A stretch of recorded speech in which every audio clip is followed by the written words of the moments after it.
streamed and recorded, so you can watch this live on our Facebook channel as the meetings happen. You can also go out to the YouTube site that the district has, and I believe you can find that off the website, and you can watch the meetings after the fact. We're going to skip over the meeting minutes for March 1st. We will do March 1st and tonight, most likely next week, at our regular meeting on the 15th, so we'll skip over that. And I believe, Anne-Marie, there's no bills or payroll that we needed to do because we did an interim one and we're good with that, so we'll skip over that. We'll also skip over our student rep because I see she's not here with us this evening. She was here at the last meeting. My guess is she'll catch up with us the next time. She's been wonderful and we miss her.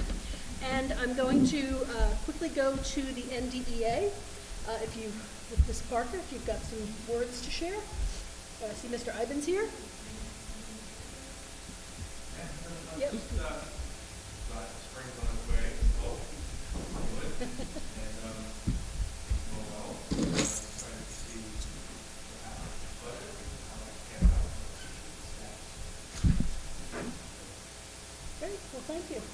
And again, just send along our thanks for all the hard work that all of our teachers, our staff, send it down to the paras, to everybody, custodians. You guys are all the reason that this district is able to do what it can do, and we truly appreciate the efforts for everybody. So please, send the word out to your group, and Dr. Casavant, I know, also shares our expression of thanks to the other groups as he sees them. So thank you. So without further ado, the reason we're here tonight is for our budget hearing, so I'm going to officially open our budget hearing. We will do our presentation on the FY24 budget. After that's completed, Dr. Casavant, we'll turn it back over, and I'll moderate any comments or questions that the audience may have. We do have some written comments we'll read. But we'll get to the public input. I did just want to, before we start, give a couple of guidelines on public input. If you want to come up and share information, just be advised that we ask you not to be specific to any student, staff member. That's not the appropriate place for this. So if you want to share an experience you had, try to keep it at a general level to inform us of whatever your commentary may be about. We certainly don't want to disclose. There are privacy laws out there. If you're the parent and you speak of your own child, that's your right, but we just want to make everybody aware that this is a public meeting, it is being recorded, so anything you may say is out for public consumption. So just keep that in mind as you think about your comments. Once we get some public input, the school committee will have some comments, then we'll officially close the hearing and we'll move on to the rest of the agenda, which goes through certifying the budget and a couple of other items that we have on the list for tonight. So without further ado, I am going to turn it over to Dr. Casavant, and he will walk you through our FY24 budget presentation. Thank you, Madam Chair. This will be the third, I believe, reading of the FY24 budget, so practice makes perfect.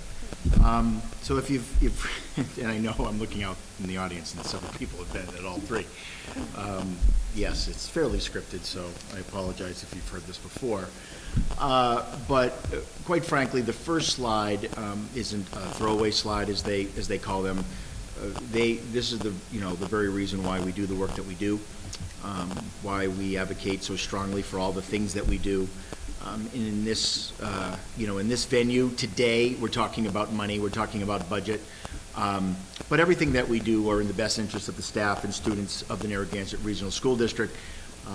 And quite frankly, it would be a lot better if I could just have 38 slides of kid pictures, but they won't allow me to do that. So I will get into the business. So as I've done over the last couple of years, I really just talk about what the end result is, what the summary is after we go through all these slides. We capitalize on Chapter 70 funding changes. We've had quite an impact from the Student Opportunity Act. $1.6 million in Chapter 78 this year. That's approximately $1 million more than we received last year. We are, quite frankly, in the sweet spot of the Student Opportunity Act and all the things that it's supposed to do, which is to really accelerate the formula in the areas of students who are low income, special needs, and English language learners. And we increased, and of course, if your enrollment overall goes up, and all 2 out of the 4 have increased significantly, which we'll talk about. Again, increased resident student enrollment. There are 2 very different things. One, there's the foundation enrollment, which is any student that of school age that lives in either Templeton and Phillipston who go to a public school. They don't necessarily have to go here to be counted and for us to receive funds for them. That's the foundation enrollment. When we start talking about what our student enrollment is, that's how many, that's butts in seats. How many kids do we actually have in the district? And generally we stick with the October 1 number because that number is the number that everything is calculated off of. But know, and I'm sure that you do, that we have an ebb and flow of kids all year long, whether it be 1, 2, in or out. But through our monthly meetings, we update month to month. We're going to hopefully identify the challenges that the district will face in FY24. ESSER funds are gone. We've said this now for 3 years. It's really true. It's happening. Yes, federally, the rules are that if you have money left over, you can use them all the way up through FY24. We do not have any of those funds left. We really pushed all in for staffing, primarily at the elementary school, to ensure that we had 5 teachers at every grade. And again, that has been talked about quite a bit. School choice reduction, it's kind of a play on words. Yes, we have seen less school choice students in this district, and that is by choice.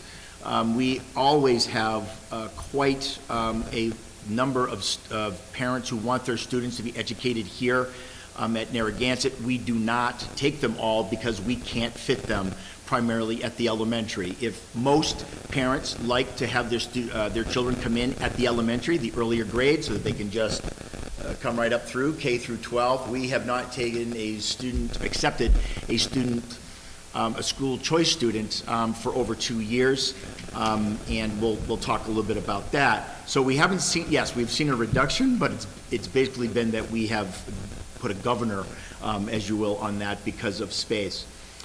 Increased fixed and special education costs are through the roof. You don't have to read or look too far either on your local papers or on the internet to see that out-of-district special ed costs are over a 14% increase.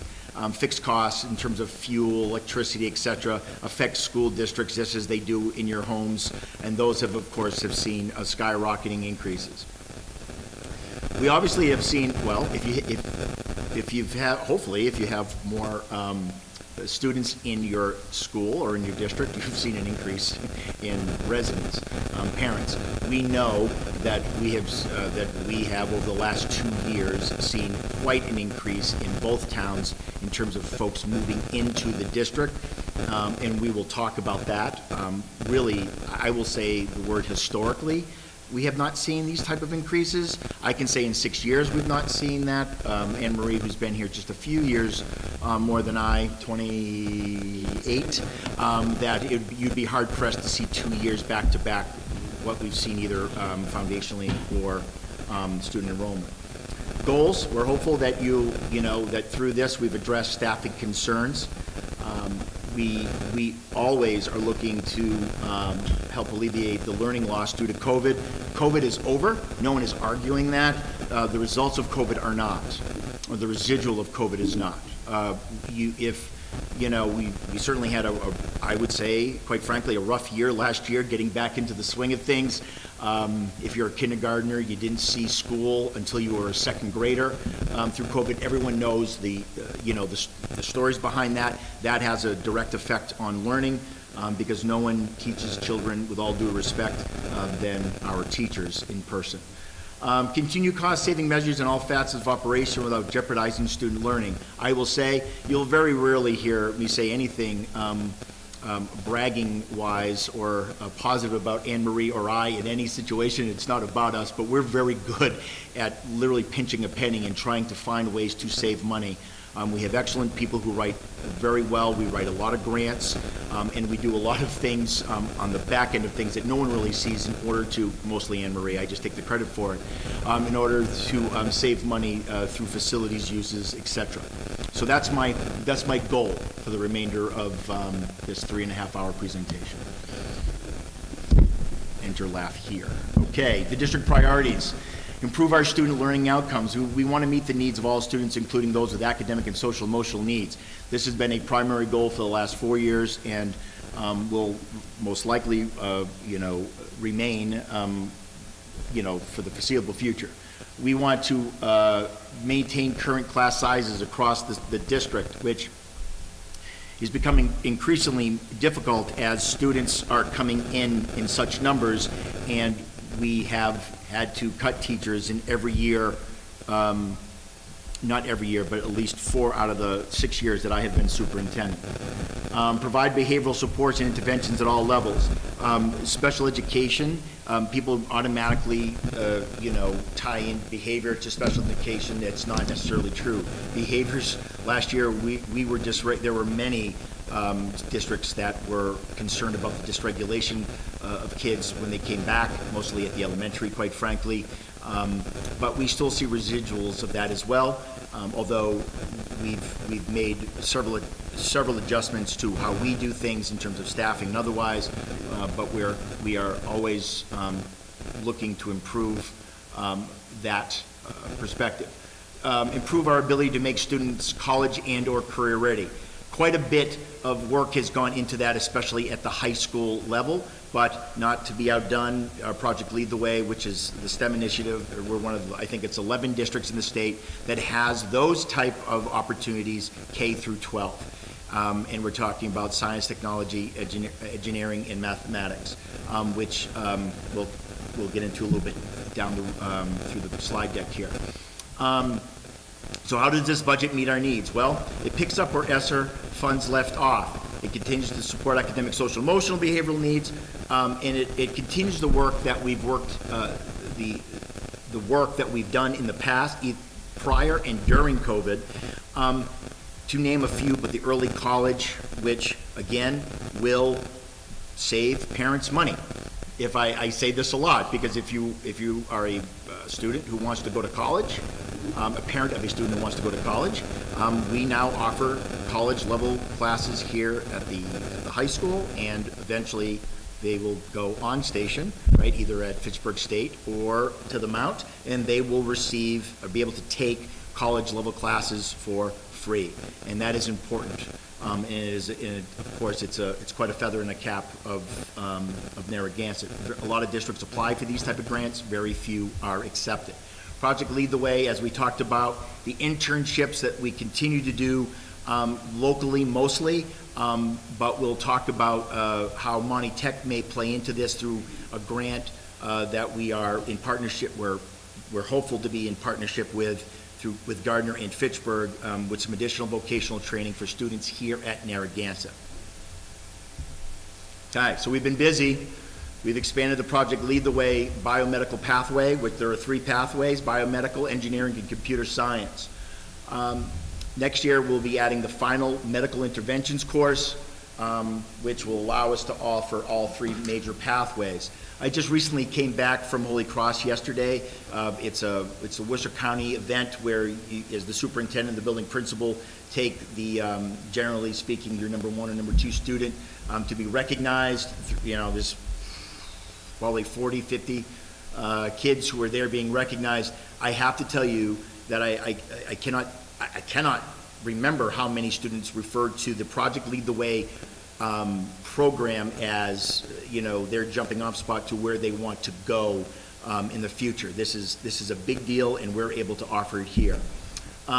We talked about the early college a lot, and we will continue to do that. Again, 2 Fitchburg State University courses, of course, free of charge. The Thrive program, which a lot of people don't get a lot of information about, you don't hear enough about it, but this program is based on a goal to providing therapeutic reintegration. I could read the whole slide. You're not supposed to. That's what the experts say. I will just simply tell you that there are kids who maybe had some type of, maybe some behavioral issues at some point in their into their career, and we have had them come back into our district through a program that we have set up just this year. It has been wildly successful at this point in time. Of course, it can quote-unquote save money or to help reduce the cost of out-of-district placement, but for me, most importantly, it's about bringing kids back who live in this district, who will be able to graduate from this district and not just receive a diploma at some point, not here. That's important. It's important to the families, it's important to them, but I'm certainly not going to, shy away from the fact that it absolutely helps save money on out-of-district placement, which is absolutely astronomical, as we'll get into at this point in time, across the state, mind you. Are building security communications. We heard you. So we wrote a COPS grant, received a COPS grant, and we have upgraded the entire camera system for both schools, the door locks and access points, the website, which it just came online the first week of, as soon as we got back from February vacation. It is beautiful, but it's wonderful, but what it'll allow us to do and help us to do is to keep the community informed, but also activate a variety of different communicative tools to keep parents informed of any issues or celebrations that we may have. So it's a great step forward.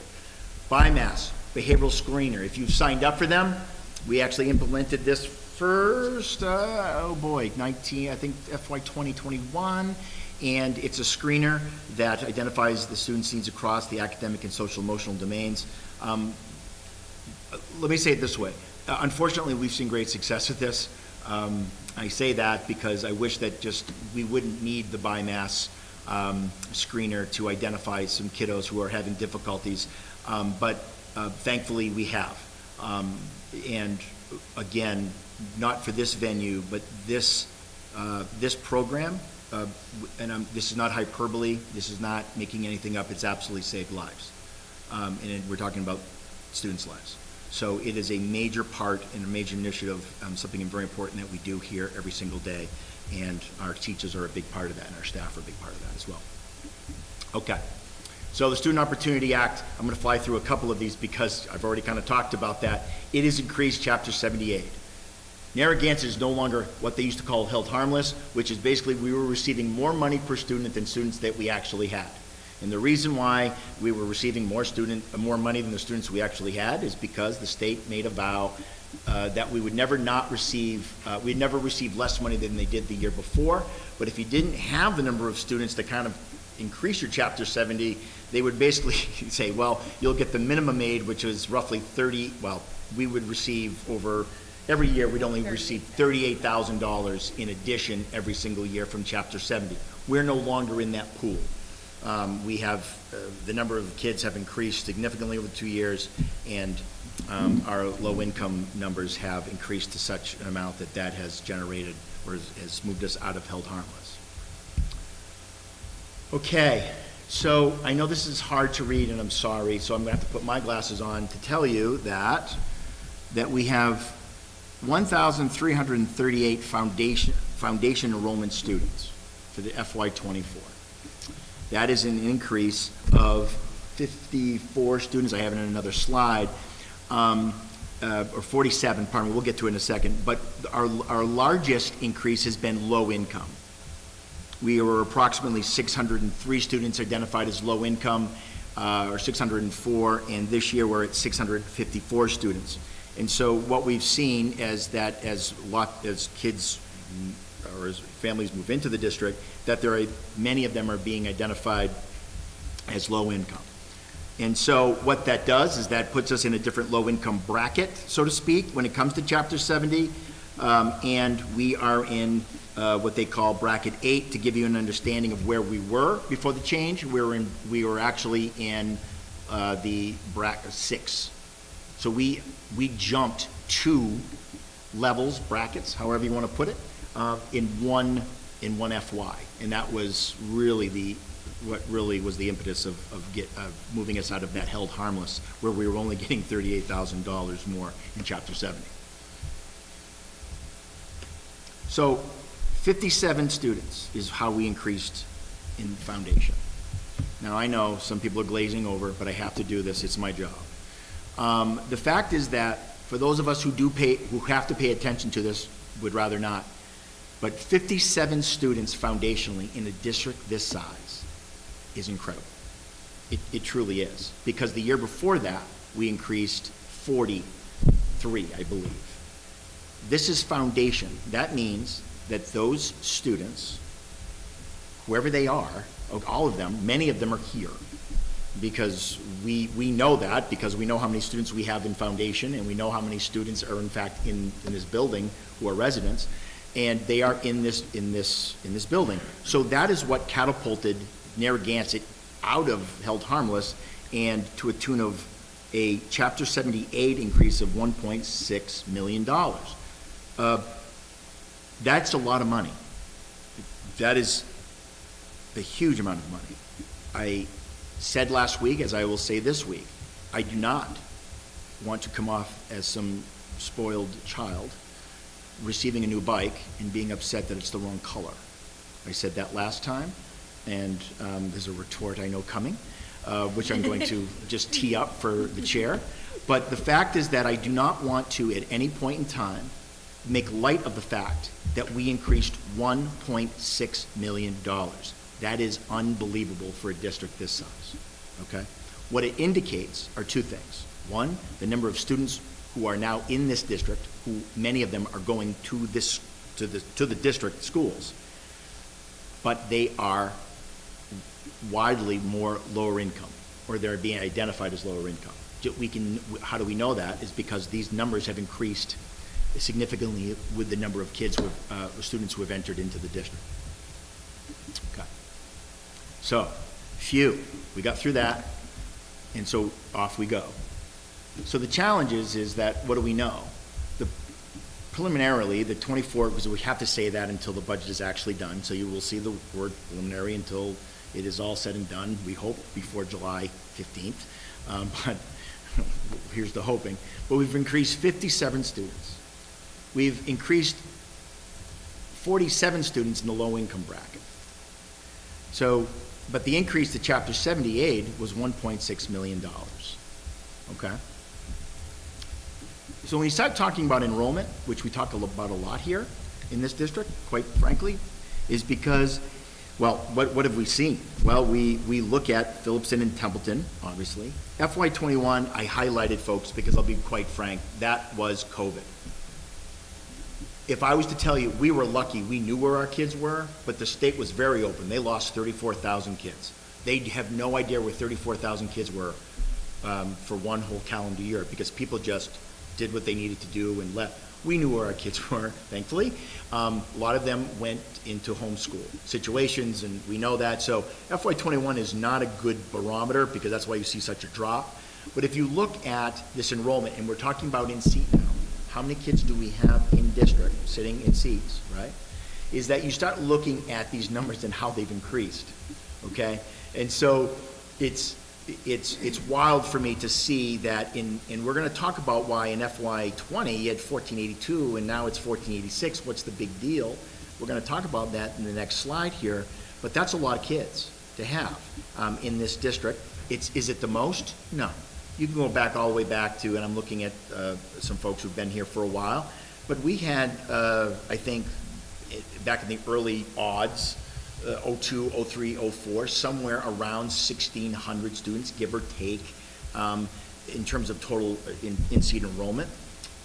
We also had more buildings, quite frankly, but I don't know how they fit them in here. I just truly do not. But yes, we're around 1,500 kids. So when you start looking about enrolled students and you look at where we were in FY17 all the way up through, is you see that the foundation enrollment, remember, those are kids who just live in town. They are counted. They go to any public school in the state of Massachusetts, and we receive money for them, or a portion of it. The enrolled kids are actually sitting in seats here today. And so you look at that number and you go, wow, FY '21, Cassvan said not to count that, so we're not. But we look over FY '20, which is really the last FY before, well, it was the year of COVID, but this number was October 1. And you look at 1482 or at 1486. So we've been here before, I would imagine people are going to say, but there's a difference. There's a big difference here. And here's the difference, is that back in FY '20, the school committee, the school district, but through the school committee, went for an override. It failed miserably. We don't talk about FY '20.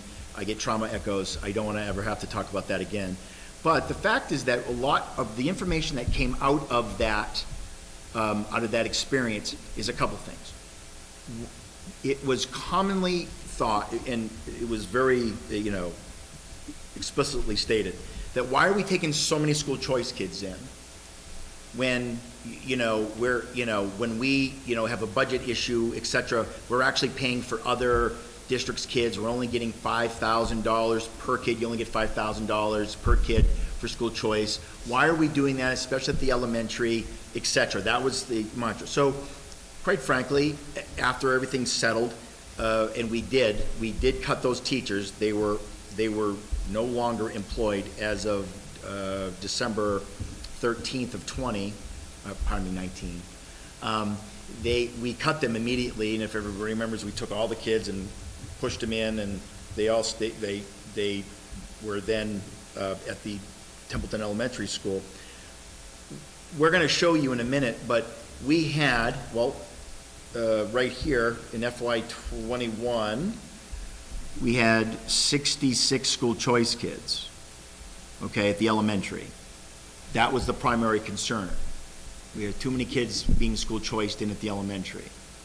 And so if you stop taking in so many kids, then we should be able to reduce the number of the class sizes to better fit the 4 teachers per. That was the argument, and that was the philosophical underpinning of that. It would make sense if you take away you never know, but 66 kids and you kind of divide it out.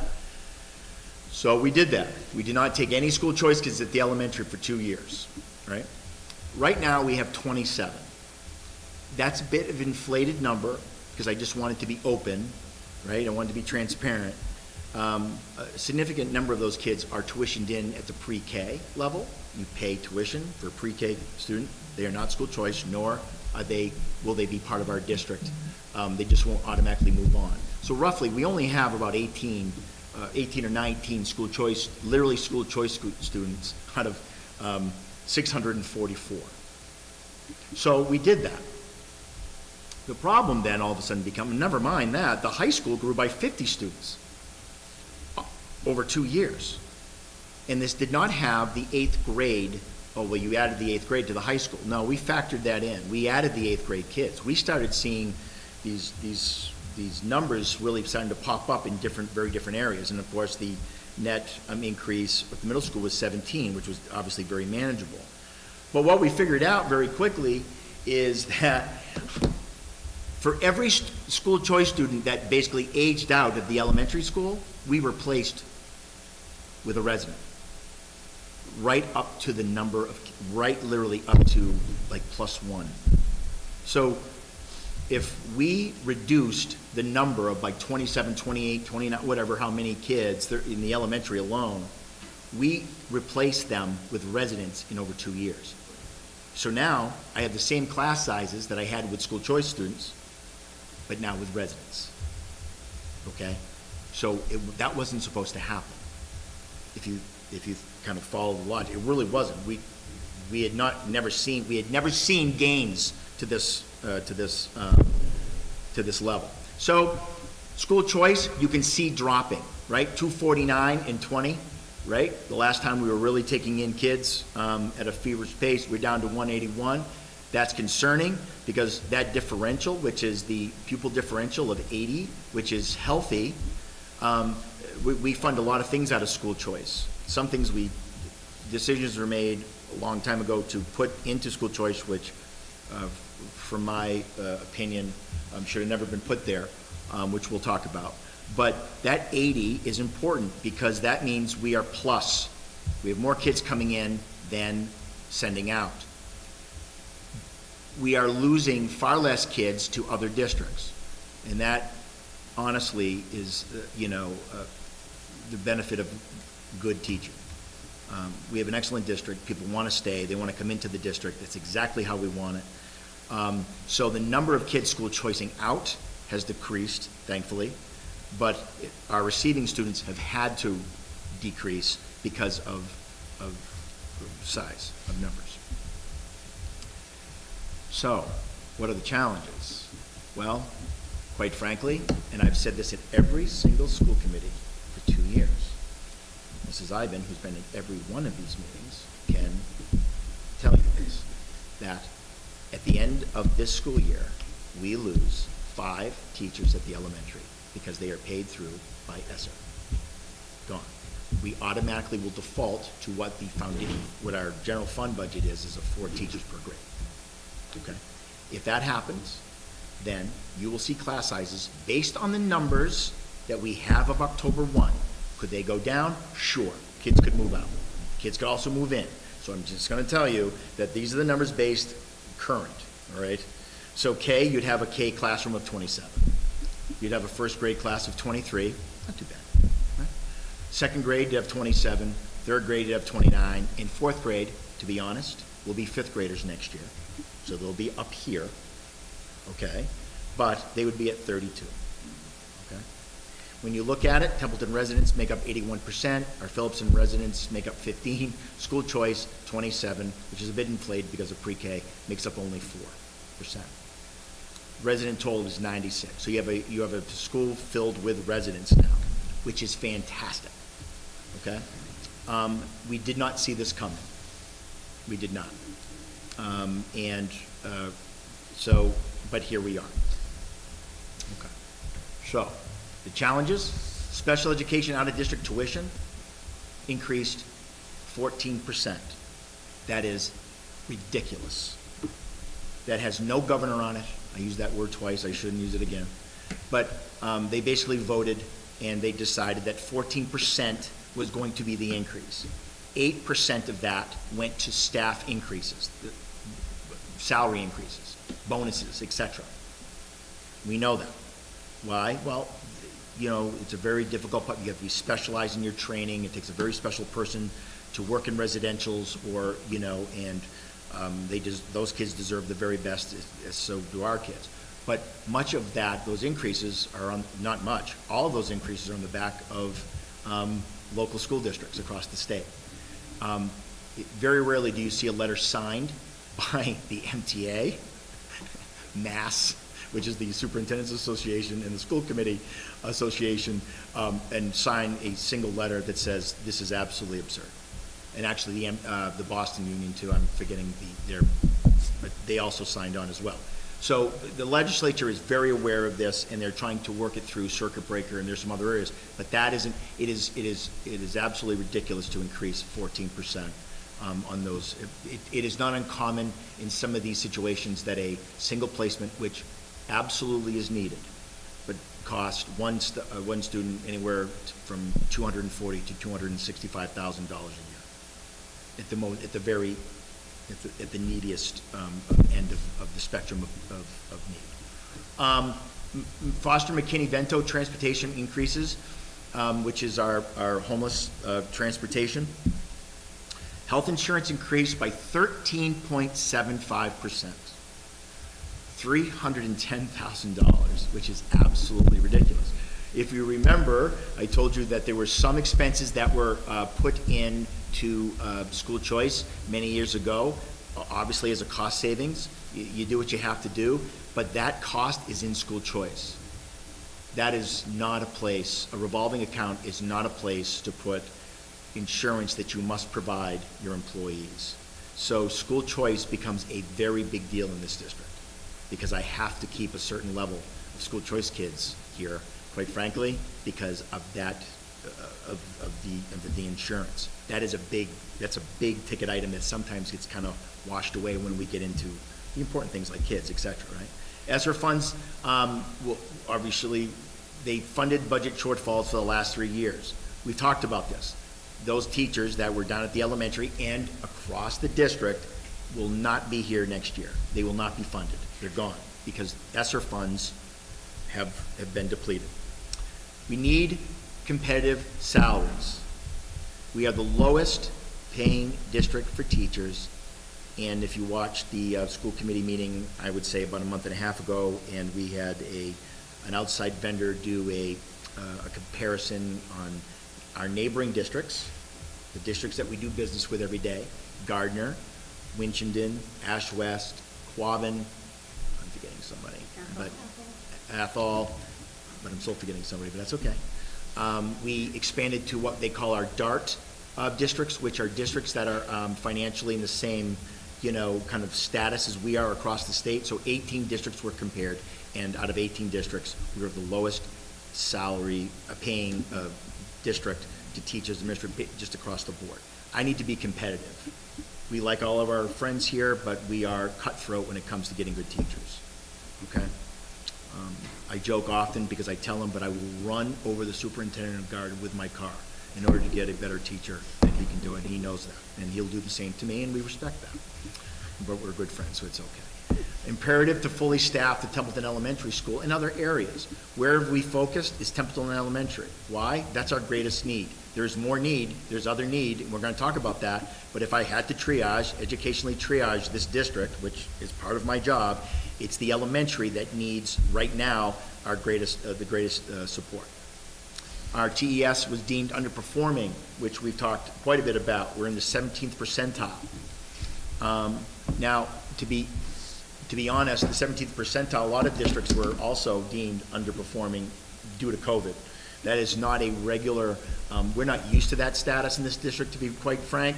We do a very good job. That just tells you, quite frankly, where our kids are at. The state did not require us to do anything about that, so to speak. They normally do. They're invasive.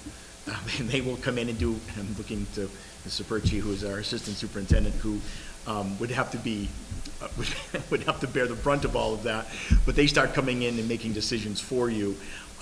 We're not used to that here, quite frankly, but the state has not done anything because they understand that COVID did a number on every district, and so they've really kind of, quite frankly, laid off. Next year, they've already told us that is not the case. So, the slide that everyone, I guess, is looking for. So at the beginning of the year, what do?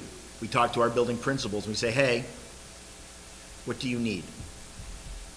Not necessarily what do you want, what do you need? And so this is a list in no, obviously, specific order of the needs that were presented, not only to myself, Anne Marie, and Molly, but to the finance subcommittee of the school committee. Given what was really my word, but certainly my focus in how we've done business in this district for at least 6 years, my priority was to, as I've said now countless times, is to fully staff Templeton Elementary School.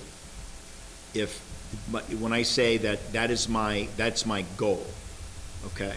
My want is to have all of those to the left, but what I want is this, right? To fully staff Templeton Elementary, and I'm going to put an asterisk by that because I'm going to go back to that in a sec because there's been some questions, and I think I'll be able to answer a few of them.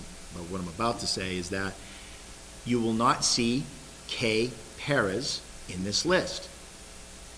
Folks said, hey, why are they not there? Because we have not had kindergarten paras for 2 years. That is not level staff currently, right? It's not like they were gone last year. We like to get them. They've been gone so long that they did not make kind of, so to speak, in terms of getting just level staffed, basically fully staffed as we know it. It's been roughly 2 years. If I'm off, please correct me, but it's been about 2 years, okay? We're the only district, and you can do your own research, but we're the only district, and you can draw as big a circle as you'd like. In terms of radius, we're the only district that I know that does not have those supports. So the default position, the fallback position, right, always is that what I presented is the prioritization of the core teachers staff at Templeton Elementary. So you see everything marked, crossed out, and then you see 5 elementary teachers, because there are 5 elementary teachers that make up K, 1, 2, 3, right, 4. and that gives us 5 at every level, all right? You will not see the unified art teacher in there, which you need in terms of scheduling, but if the default position, if a fallback position is that, then this is what it is for me, okay? So there's a lot of difference, right? What I really want, you need, and where's my default position? All right. We start getting into general fund anticipated revenue. This is exactly, so on the town side of things, this is what they need. This is what they want, right? They need this information to create their budgets, of course. So this is, when we start doing this, this is what we call our income sheets, that we then, we create and then give to the towns, and then we have discussions. I'm always in discussion with both towns, more Templeton than Phillipston, sadly, or quite frankly. But Adam and I constantly talk about this well before budget season. We just don't then come up with this and go, hey, let me talk to you about this. We talk about needs. They have a lot of departments to think about. Both towns do. I have the school to obviously,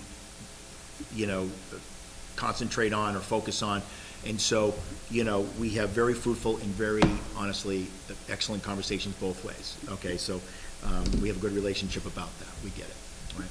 So when you start looking at this, in this general anticipated revenue increase for Phillipston, I'm going to go, I have 2, right? So if you fully fund TES, and I realize that this can change, but again, this is the presentation that I presented last week, okay? So to fully fund TES, going back a couple slides, right? It's a 9% increase to Phillipston, which is a grand total of, my glasses, I'm sorry, $162,956, okay? We talk about scale a lot here, right? So, so when you look at what it does to core teaching, it brings it down to 7.6%, which is 131,000, I'm rounding, okay? When we start looking at Templeton, the numbers are much, much, much larger. Scale is important. I'm going to say that. It sounds like I'm defending towns. I'm not. It's just pure numbers. These numbers are they're the larger the number, right? Either the worse it could be. So when you look at the fully funded Templeton Elementary, you're talking about a $485,889 is an increase. Right? When you look at the core teachers, which were just the 5 teachers that we talked about, okay, I want to make sure I delineate the 2. You're looking at a 4.15% increase, which is $303,775. Now I'm going to pause for a second to say that number, that increased total, is the minimum required, right, contribution for the town of Templeton. So if you were to go on all the sheets and you say, oh, look, what's the minimum local contribution? It's $303,000, right? There's additional appropriation as well that were allocated whenever, how many through overrides, etc. But this number, $303,775, is literally the required minimum local contribution. I explained this last meeting, and I'll say it again. Well, how did you hit 2.5% in all those other years? Because they reduced the amount in the additional appropriation that the towns had voted whenever, years ago, okay? And so we would reduce the additional, because you have to pay the minimum local contribution. There's no ifs, ands, buts about that. But as I explained here and to Adam, that's not a decision that we necessarily can make. When I say Anne Marie and I can make. I can't automatically say, hey, we should reduce the additional appropriation. School committee can ask, the towns have to do that. Do you understand? So again, I don't want to get too into the weeds unless folks want me to, but this is a number, to be very candid, that I said to Adam, the core teaching staff number. I said, this is a number that is important because it gives me my 5 teachers, and the numbers of kids per class will not exceed whatever that I just read. And we had some very good conversations about that. Pie charts are great.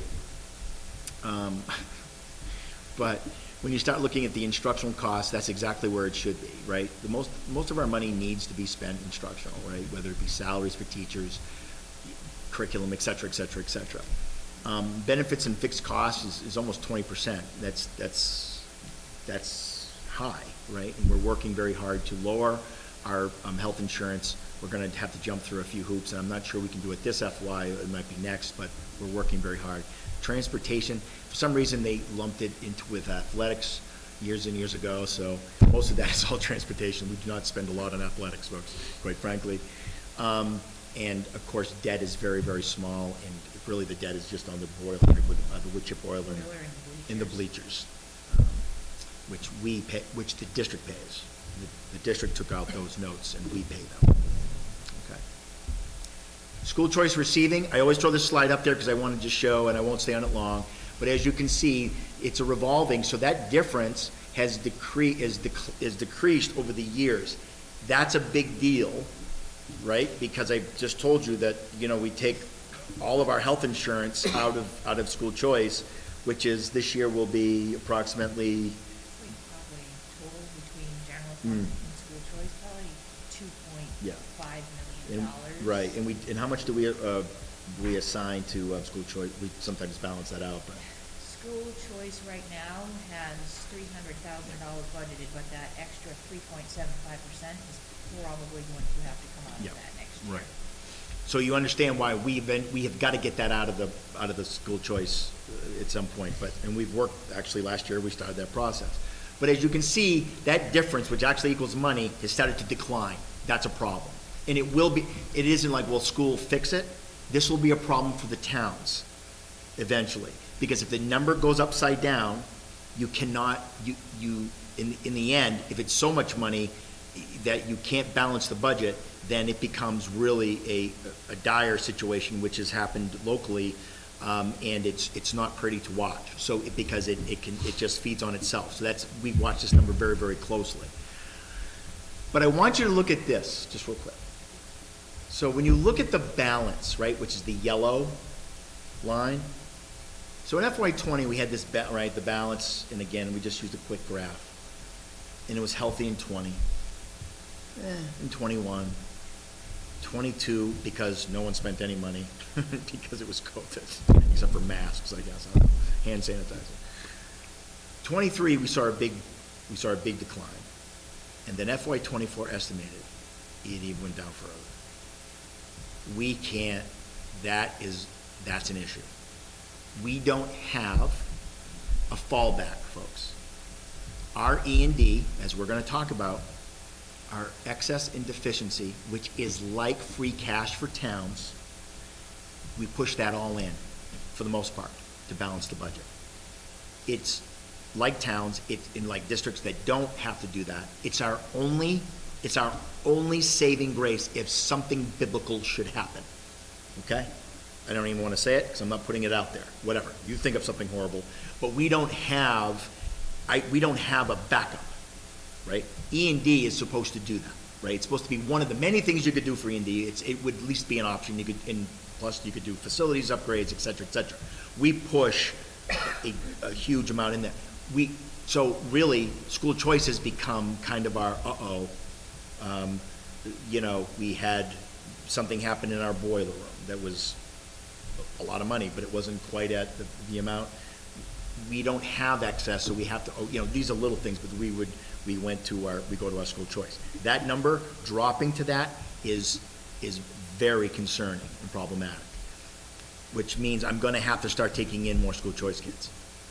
You know what I mean? And so we'll get to that in a bit.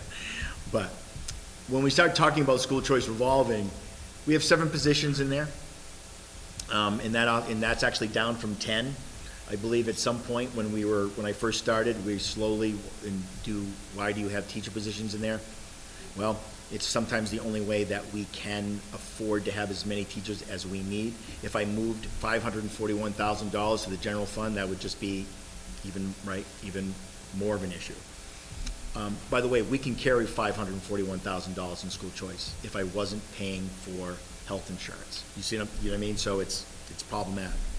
The rest of the things are they're benign. Professional development, so we don't put it to the general fund. Curriculum, okay, maintenance, upgrades, projects, anything we do with the HVAC, that saved us during COVID. We were actually able to move, start the building sooner because our HVAC was in good shape. But then you see that health insurance looming at $300,000. That's a number that absolutely has to be addressed at some point. The operating budget, which, by the way, line item budget is online. Has been for 5 days. It's up in the FY24 budget section. There it is. Every single number you ever want to see is there in general, but this is the operating budget, just in basic categories.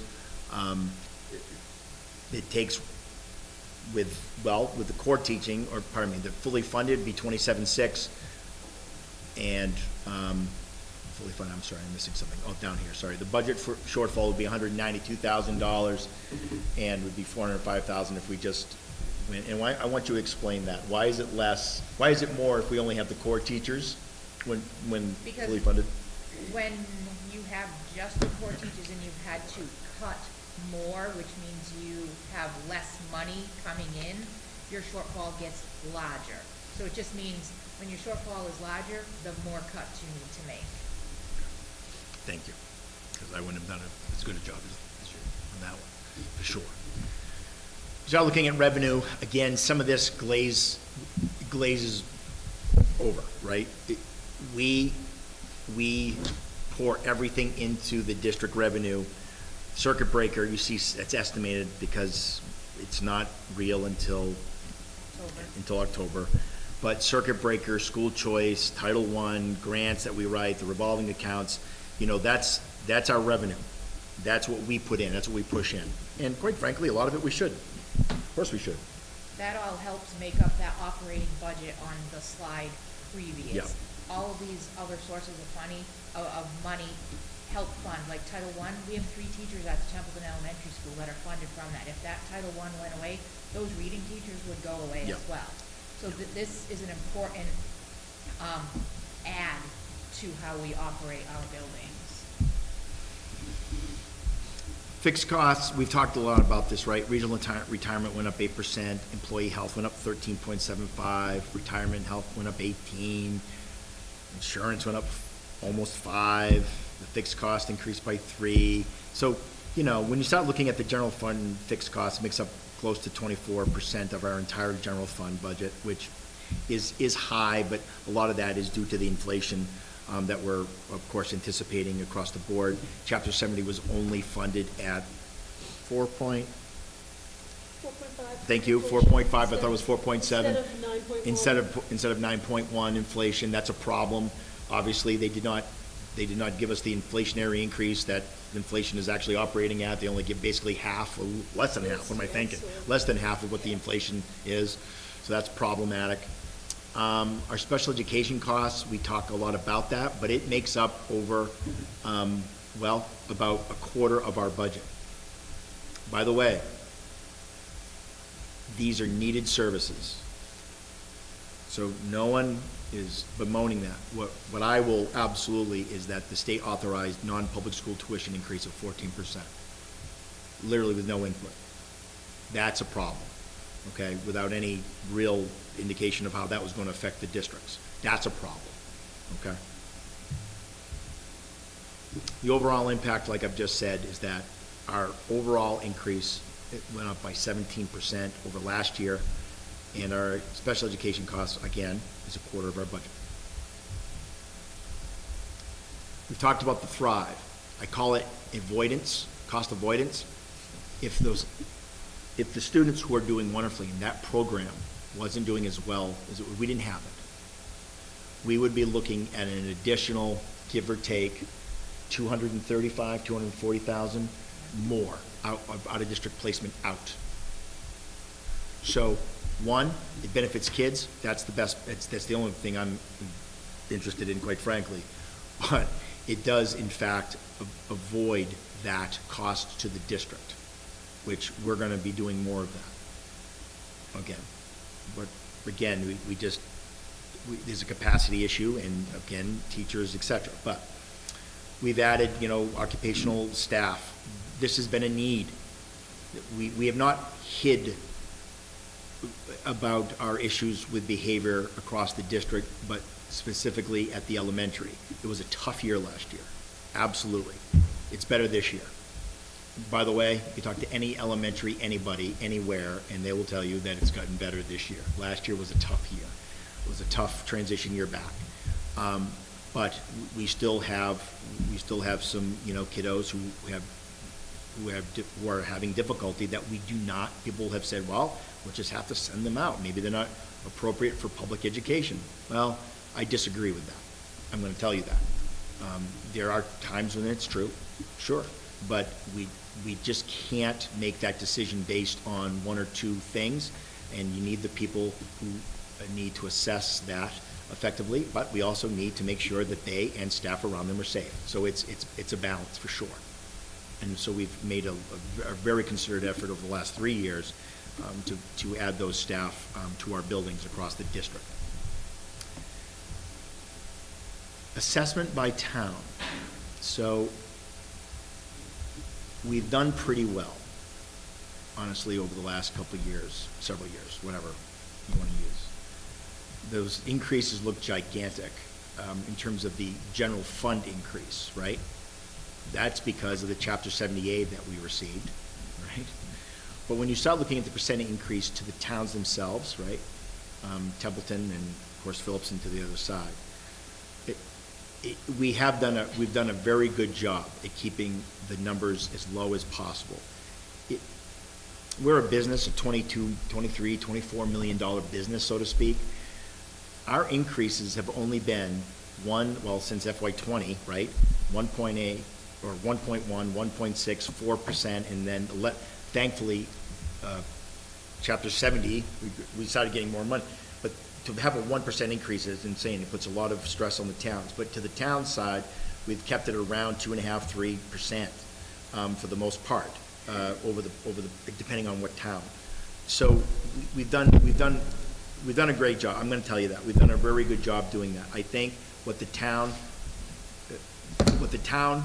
townsfolks, quite frankly, and I said this last week, and I'll say it again.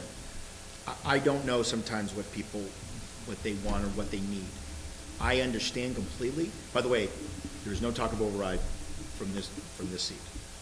I say that. I said it last week. I'm saying it again because it almost sounded like I was setting up for something. Nope, that's not what I'm talking about. So one, it is truly. It's hard for me to sometimes gauge what the community wants of the district at times, because I do understand that times are tough and that eventually this costs more money to the towns, or it takes money away from services from either town, all of that. I don't know, because I will go back to FY20, and we heard a lot of support, but the people spoke, and I've said this now on several occasions. Democracy works for those who show up. The town was not, the towns, this district, both towns, were not willing to go that far, and we shut down Phillipston Elementary School. We moved all the kids over to Templeton Elementary. I mean that. I didn't want that to happen, but I'm okay with it because ultimately that's what the people voted. Truthfully, I really mean that. It was hard. It was disappointing, but you know what? I appreciate it because the people voted 3 times, which was far too many times to go through that exercise, quite frankly, and that's on a personal level, I'll say. But I don't know what people want. I don't know what they need. I don't know. Are people okay with I'm using the elementary as my example. I could go to the middle, and I could go to the high school and talk about those. I don't know what this community wants a lot, because I don't see them at the meetings. I don't hear them. They're here tonight, thank you. But until I don't hear it. And I said that to the committee. I'll say it out loud. I hear it from the union. This is plural. I hear it from the school committee. I hear it from the teachers. I hear it from the staff, central office, etc. I don't know what this community wants. We will make whatever needs to happen, because that's honestly what teachers do every day. But I think the district is at a crossroad, because if If we cannot deliver the level of education, care, safety, etc., that we are used to and people are expecting, you're going to see people leave the district. I don't think move out. You're going to see them school choice out. If they school choice out, you saw what the differential was.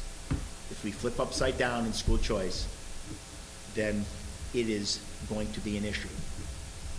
But I say that not like it's going to happen, because we still have an excellent district, we have excellent teachers, excellent staff. It is a great place to work and to live and to be the superintendent of. But I'm telling you folks, this, whatever the decision is made here tonight, I think has to be made in concert with both towns. I've said that before, but it also keeping an eye to the future about what this district is going to look like, say, 2-3 years down the road. That is what I believe this budget represents moving forward. Madam Chair, I am done. Thank you. All right, well, we will move to the public comment. I'm going to save the school committee comments till the end. I don't know, do we have, I don't know if Ms. Lyons, if you can see, is there a list of people who may have signed in that wanted to speak tonight? I don't know. If so, I think it's right, or maybe it's on the desk there. Is there anyone now? No? Okay. We do have 4 emails that were sent that will be read out loud and put on the public record. So I have them here to read, but I thought maybe we'd alternate if there is anyone from the public that would like to speak this evening. So if there's someone, if you, at this point, you could just come up, raise your hand, and we'll have you come up, just say your name, where you live, and then feel free. We'll try to keep it to 3 minutes, but if you go over, that's okay. This is very important feedback. So Mr. Kaplis, please. Hi, John Kaplis, for the internship here. Great. After a presentation that talks about the like to track for a name. I have some concerns though. First one is insurance. Obviously, I think we feel this as well on the town side. So I'm not kind of confused on how this wasn't seen coming last year. I know we always have estimation of insurance, but 13% increase, that's huge. That's like, I don't know, that's huge. That is absolutely astronomical. I think the town right now is at like 6%. Close. That's like my one major issue. That's what $3,000. So huge, huge. The second is, I mean, we talk about 2.5, but even at the lowest rate for example, we're still looking at almost a 6% increase, which is like way over 2.5%. And then the staff. I mean, we all try to like put things in our budgets to make this work and operate for town or school or what have you. But I know student staff for the elementary, I'm not sure what a dean of Lewis is for K through school, but is that like a disciplinarian dean or is this like a vice president times 2? I don't know. I know that's another expensive salary, so if I had to weigh my options of like either having like more teachers or having a dean of students, I'm not sure. I mean, I would have to like some answers for that. And I didn't see the dean numbers, so I didn't do that. But again, that's free cash, and that should be flushed through your budget, just like any free cash you can now. And I know you guys have a reason that, which is great, but also some of the costs. But we're looking at almost $500,000 increase from last year, which is unacceptable. That's a huge difference. I'm not sure. This is Johnson's job. I'm not sure of that. That just seems like it's a lot.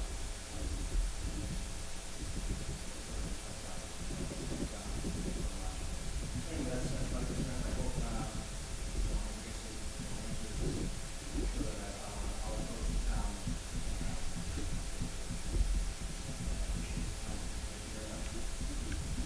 Thank you.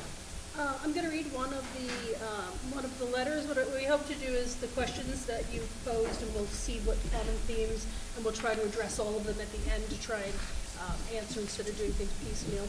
So the first email that we received was from Cheryl Alvarez, 71 Otter River Road in Templeton. And it says, hello, we are the Alvarez family, David Alvarez and Cheryl Alvarez. We reside at 71 Otter River Road in Templeton, Mass. Currently, we have one 3-year-old child attending pre-K at TES and one 4-year-old child attending pre-K at TES. Our 4-year-old child will turn 5 in July of 2023. Our 4-year-old, who's turning 5, will attend kindergarten at TES in the fall of the 23-24 school year. We have concerns regarding the budget. One concern will be that our child will be one of the youngest children in his kindergarten class. Our second concern is with the possibility of the number of students per class increasing. Our third concern is with the lack of a paraprofessional in the kindergarten classroom. My concern is that all of the children in the classroom may not receive adequate and equal care and attention from the kindergarten teacher. There may be students who require greater assistance in all areas of the classroom: social, emotional, behaviorally, academically, life skills, etc. There may be students who require less assistance in those areas. My concern is, will the kids who require extra assistance relieve it so that they can reach their full potential? Receive it so they can reach their full potential? Will the children who are not requiring the same added assistance get pushed aside or forgotten, or in a way just left independent with less teacher interaction to aid them in progressing to their full potential? In a way, will lack of a paraprofessional and extra students in a class prevent kids who need extra help from getting it, and prevent the kids who do not require extra teacher assistance from getting the push and assistance and stimulation needed from the teacher to foster their higher level of achievements? We would support a budget that addresses all of the school's diverse needs over a proposed budget that just addresses a few of those needs. Thank you. Cheryl Alvarez, 71 Otter River Road, Templeton. Is there anyone else out in the audience that would like to speak this evening? Come on down. Madam Chair, for the record, we know that there was at least initially some, I guess, a technical issue with hearing the comments from the public. That's been fixed. I just want to make sure that We're sorry, Mr. Campbell, you may not be able to be heard on the recording. We did hear you here, though, so. Well, maybe at the end, if you feel, yeah. All right. Mr. All Adams. right, good evening. Eric Iben, 96 Bowenville Road. I'm here on many different hats. Parent, 2 kids graduated, 1 in 5th grade. Teacher, 19 years in the district, high school social studies, and president of the Teachers Union. And so when I saw a request on social media for input on what the needs of the school are, I sent an email out to all of my members and asked them, what do you see? What do you need? A lot of responses from all different levels. And when I look at the list of the different tiers, I see a lot of that represented by the concerns of the staff. So start at TES, absolutely 5 elementary teachers is a basic. Dr. Cassavant mentioned that last year was probably, for most teachers, maybe their worst year ever. And I've talked to teachers that are 30-year vets. I'm 19 years. I have teachers that are 5 years. No one had a year like last year. This year is a close second. When people ask me, why do you stay at Narragansett, especially Dr. Cassavant talked about the 18 districts and we're at the bottom in pay, I always tell people it's the students. When I interviewed new hires and they say, and you know how they have the question section, what do you want to ask us? Why should I work at Narragansett? The students. And even as good as our students are, even as like there's something about the Narragansett student body that's different than other places, behaviors are increasing, right? Dysregulation in the classroom. Children have a lot more stress and anxiety than we've ever seen before. It takes more bells, whistles. I'll dance on a desk. I'll sing a silly song. I've done more tricks in my playbook than I've ever had to do to keep students' attention and focus on education. It is tough. And so at the elementary, and Dr. Casper, I don't think you finished with that one, the paras. There are no paras in your kindergarten classrooms. A kindergarten's teacher is a miracle worker. I always say it's the most important grade in an education. It's when they really socialize. You learn how to share, care for your fellow humans, and do basic tasks with one another. And without a para in the room, there's so much burden on just the classroom teacher at that point that it is really difficult, they're telling me, to get through the curriculum because they're so busy doing the social stuff.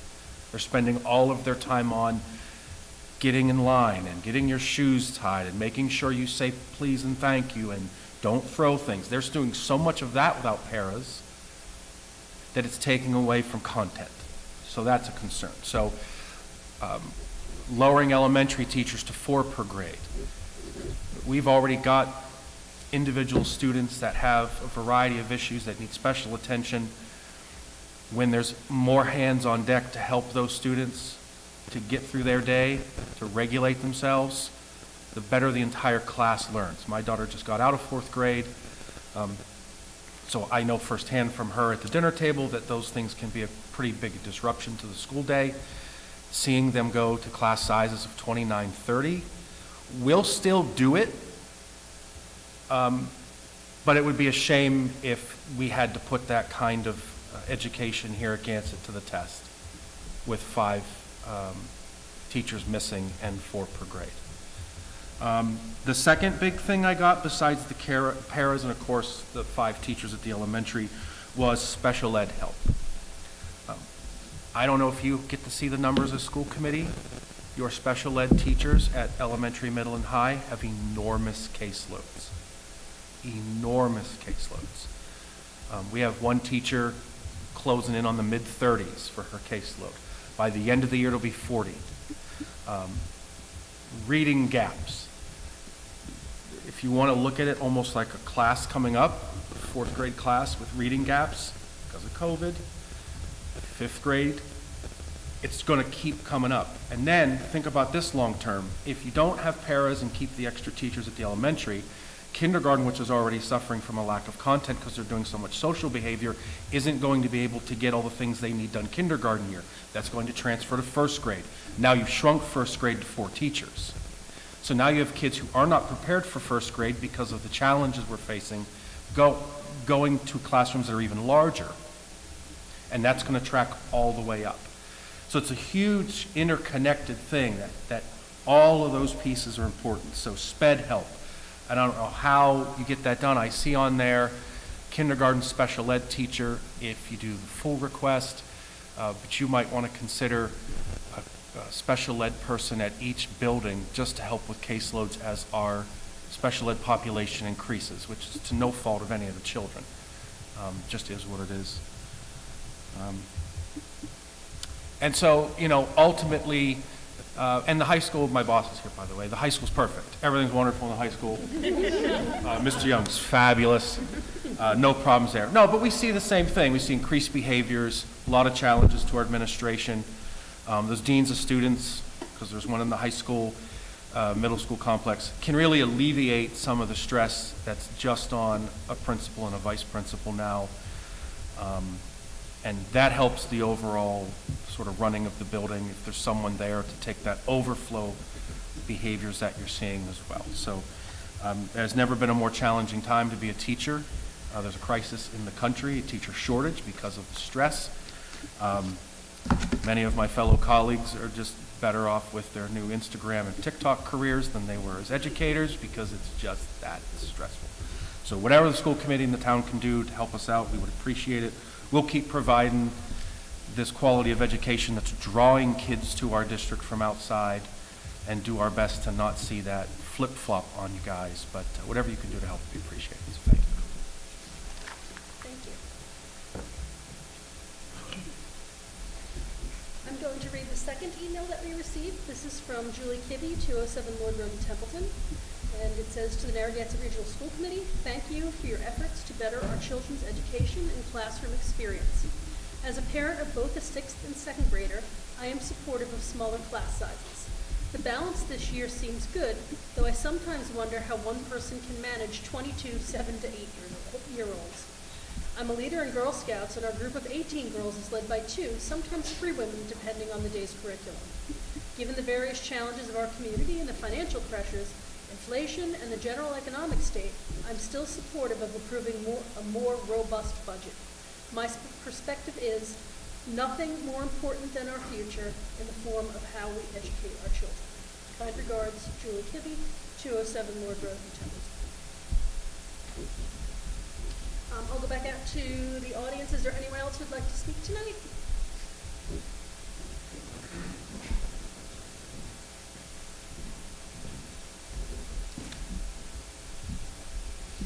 Hello. I'm Matthew Scott. I live on 33 Boynton Road in Templeton. And I have been involved in education and heavily in engineering as an industry. And I will say that for this community, I think schools are extremely important in maintaining the stigma of this town, bringing money into this town. I clearly commute all the way to Waltham for my contracts, and to have my kids in a school where they feel comfortable, where the teachers are happy when I pull up and the teachers stand outside in the freezing cold every day to make sure they get in and out of that building safely, makes me appreciate my commute to work to make sure that they are safe and they are happy and they are learning. And to focus on the education aspect, if you look at, just to echo some of the previous concerns, early ages is extremely difficult to teach, and anything over 20 per class is too much for me. Being in education, I spent most of my time in college, teaching college, and it's a different retrospect, but I would say anything above 20, you need more teachers. And then the other thing is, if you let these teachers go, where are they going to go? Are you going to get them back? Are they going to have that sense of community? Are they going to feel connected to the community? And every experience that I've had with all the teachers in this school have been 8 to 10.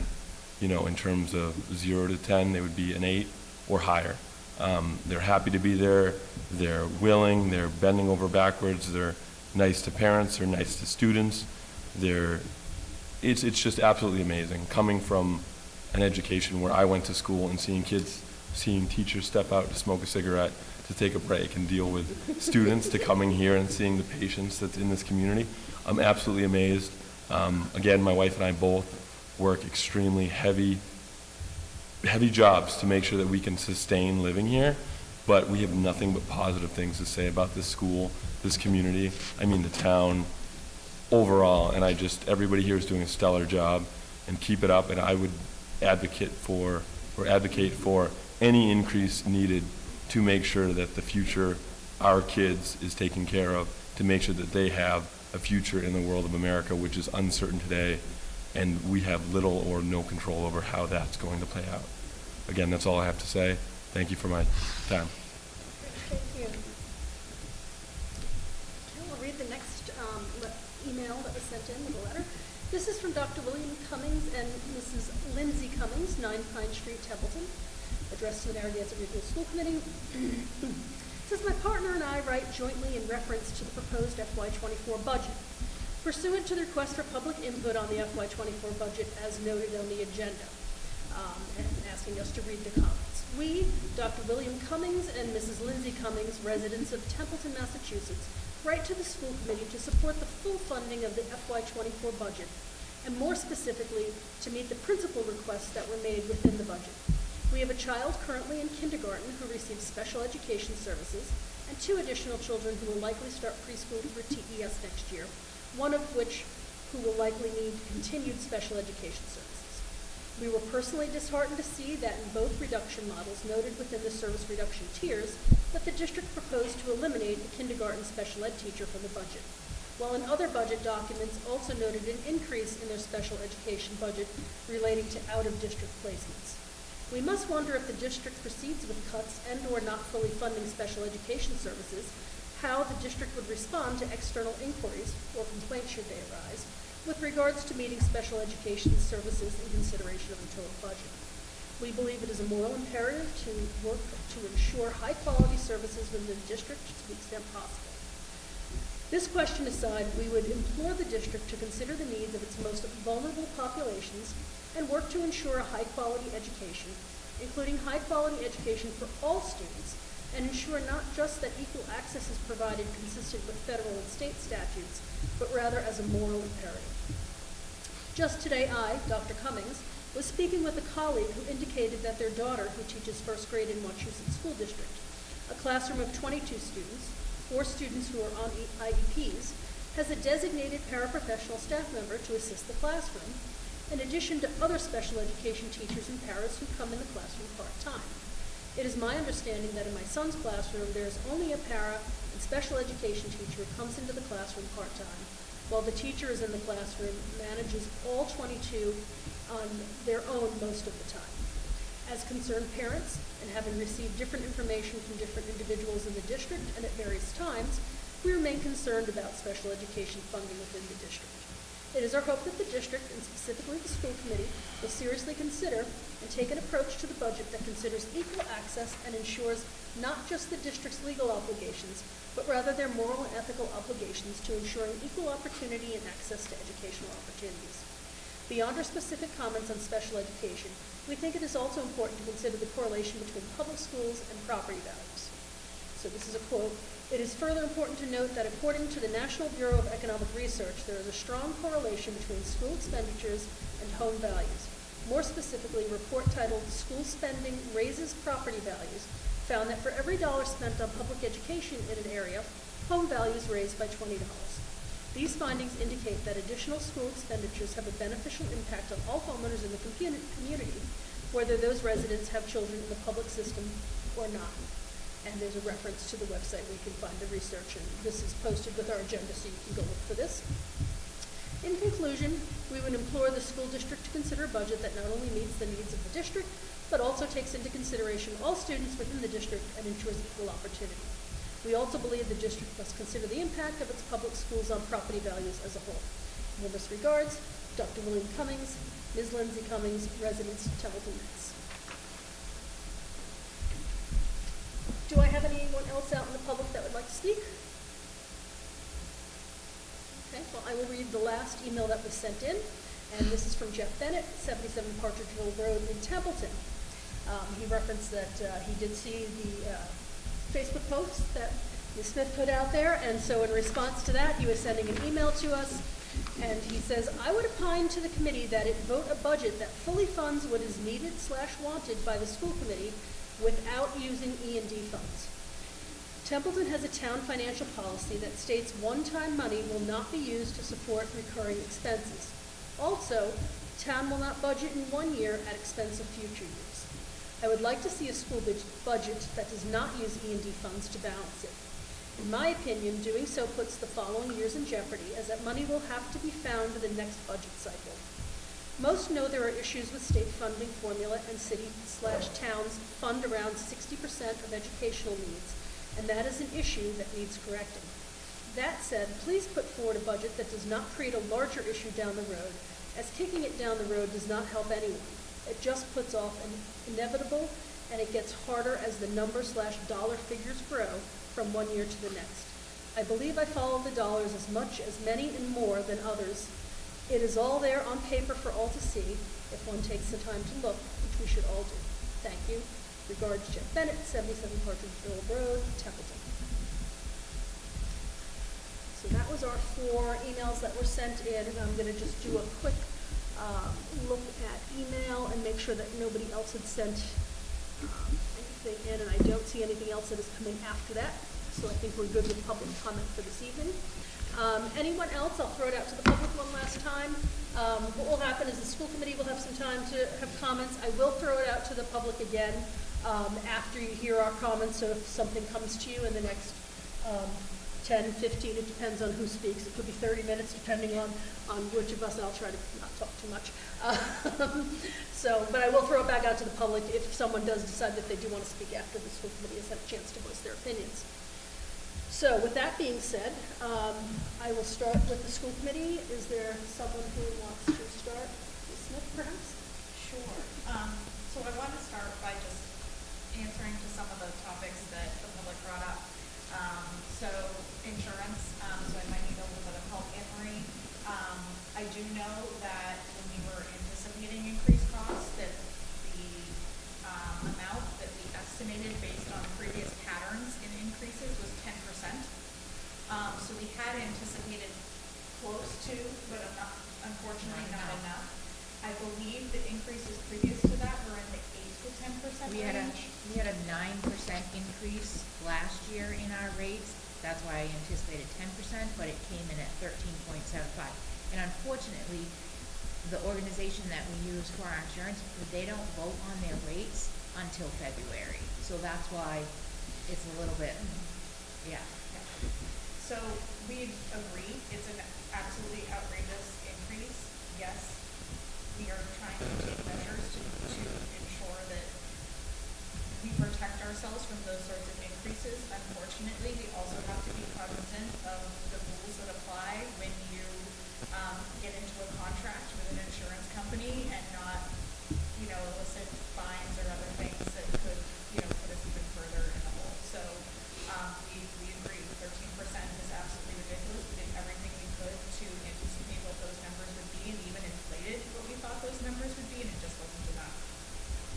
The Dean of Students position, so actually this addresses a couple different topics. So we actually had a kindergarten special ed teacher posted for the majority of the year. We attempted to hire for that. I can't recall if you had one applicant or 0 applicants. We had one applicant, Yep. in which we interviewed, and I'm going to say hired or offered the position to. We posted it in August. We finally found someone to come forward in November or December, and then they accepted the position and then was offered more money at another school district. So we lost out on that position, and at that point, we took, because we had posted, I don't know, you can check this, but it's like 4 or 5 times-ish, we then said, we're going to, because we had the ability to hire an interim dean of students to help with some of the behaviors, et cetera. Again, that's really how that manifested itself. The special education position itself was on the books for quite some time, but we eventually had to take it off the books because we had no one, and we used those funds to hire which is an interim. I just want to make sure I say that over and over again, right? Dean of Students position. Things do change. Numbers, I have the case loads, they are high. Some of that it'll be different next year without going into too many details. But yes, the number of special needs students I think the percentage was, we're above the average in the area currently at this point in time. We're going to have to address that in some different ways, but that's how that position came about. It was not an add-on on top of an ad. We just could not get anyone to. And so the reason that interim position was critical is because our principal and our assistant principal at the elementary school were spending a large amount of their time dealing with behavioral regulation, which meant that they couldn't get to do the core parts of their job, which includes coaching teachers, trying to improve, total performance outcomes for the entire school. And so that, by bringing in that interim position, they were able to relieve that. And as you heard from Mr. Ivan from NDEA, they do have that Dean of Students position up here at the high school and middle school, and they have experienced that relief because of that position. So that's why it's on there, in addition to teachers, because by having that elementary Dean of Students, our perspective and our experience has been that helps to ensure that the teachers can spend time on their jobs, and the principals and assistant principals can spend the time on their jobs as well. E&D, not my domain, so someone else. So I'll start, and then I'll throw it over to you for numbers. Absolutely correct. Excess and deficiencies at the regional school district level is similar to free cash at the town level. These are monies that we budgeted for, and we had an excess at the end of the year. There's some regulations about how much we can keep. It's up to 4%? It's 5%. 5%, I'm sorry, 5% of our total budget. If our number goes above that, we have to give the amount above back to the towns. We haven't experienced that factor ever, but there is some regulation about the amount you can keep so that you're not just storing monies. And you're absolutely correct. E&D is a one-time thing. I think Mr. Bennett spoke to his email. I think Mr. Kaplish, you referenced the fact that you were very appreciative that the district uses their E&D to give back to the towns to lower the impact. And we've really tried hard because, and I'm gonna save my commentary on the failings of the funding formula for a separate little time, and I won't let everyone's eyes glaze over, I swear. But, we feel that it's our obligation to help. And I'll throw it over to Anne Marie and Chris to talk a little bit about the numbers of what we've looked at for E&D and what we've pledged back to the towns.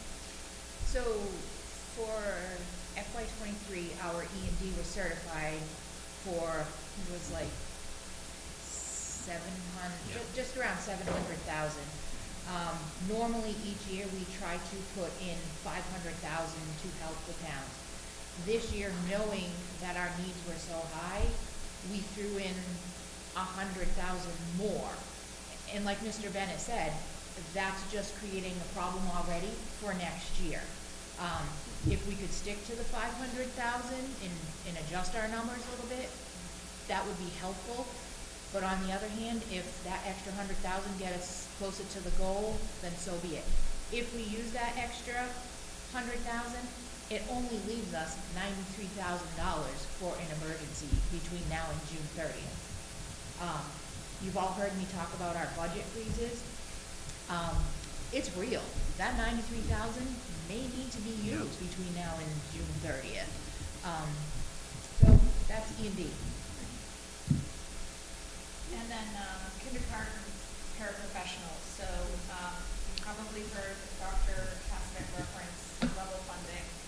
I'm still new at this, so I'm going to let one of the more experienced folks explain what level funding is. Paul. I just want to talk about the number of paraprofessionals. So this isn't, and again, we can go back, but this isn't that they were reduced by 4, 5 paraprofessionals, the paraprofessional corps.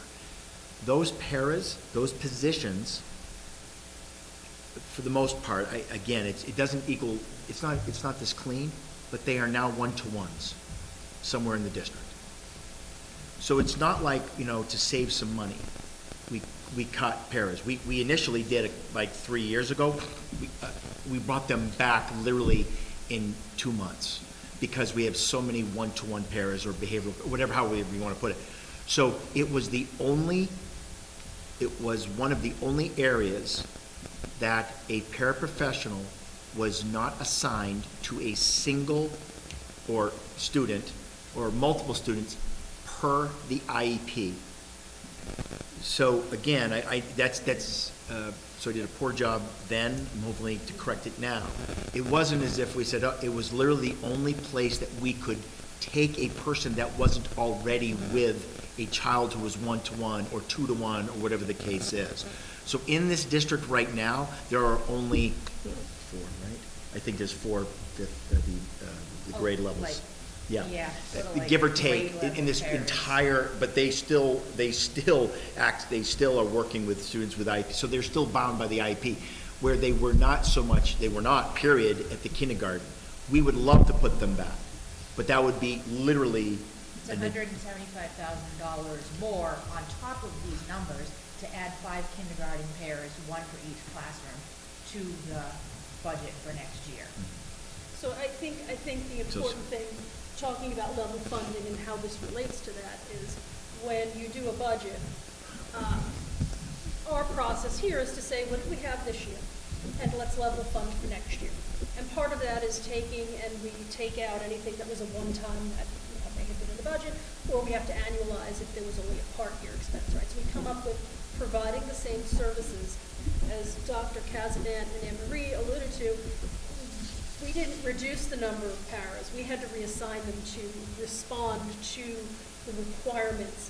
And this is something that Dr. Cummings had mentioned in his letter, that the concern is we have to ensure that we meet the requirements that the state sets to us and for us. It's one of these, I hate to say unfunded mandates at times, but I think it started that way with some of these things.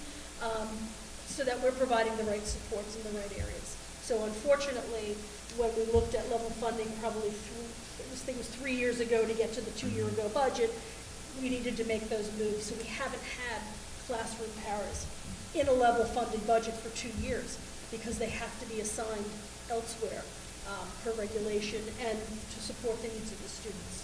So I hope that No, helps. that's perfect. So I'm going to close with my actual comments, since I was addressing questions up until that point. So the comment that Dr. Cassian alluded to earlier, the comparison to the new bike, 1.6 million is a lot of dollars, and they're dollars that I am deeply, deeply thankful for, because had we not gotten that funding, imagine the conversation that we would be having right now. But I also want everyone here to recognize that that 1.6 million is eaten up real fast. We saw all those increases that we had. So they ate up, so all those increases ate up that 1.6 million, so there wasn't monies left over to look at funding these positions that we've historically been funding through ESSER funds. And that's why these budget opportunities are before us, and why we're looking at increases to the town that are much higher than what we've historically had. And so my comparison was that we didn't get a new bike.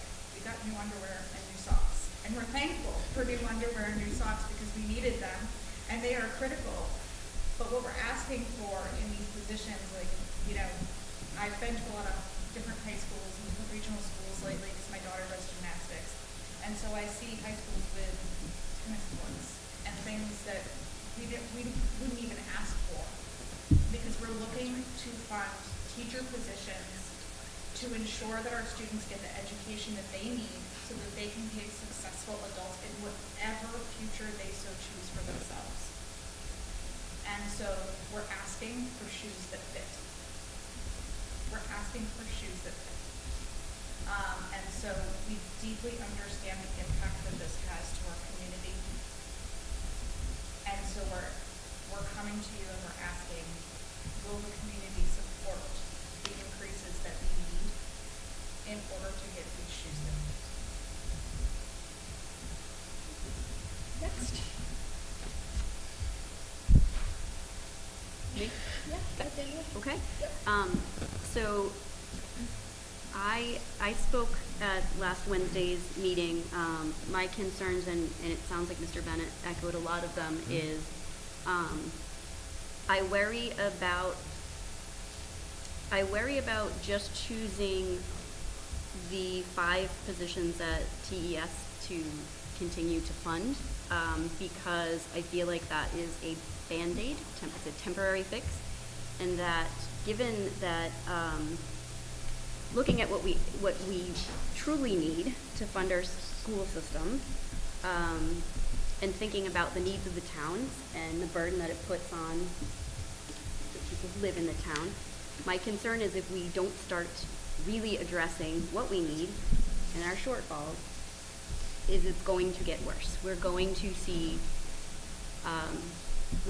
this impact the number of students, number of families who are choosing to school choice in, out, and that, you know, we need to do more than just slap a Band-Aid on this. We need to start thinking about how are we going to fix this in the future so that we can stop saying we're triaging. You know, we don't want to triage anymore. We want everyone to be healthy. We want our school system to be healthy.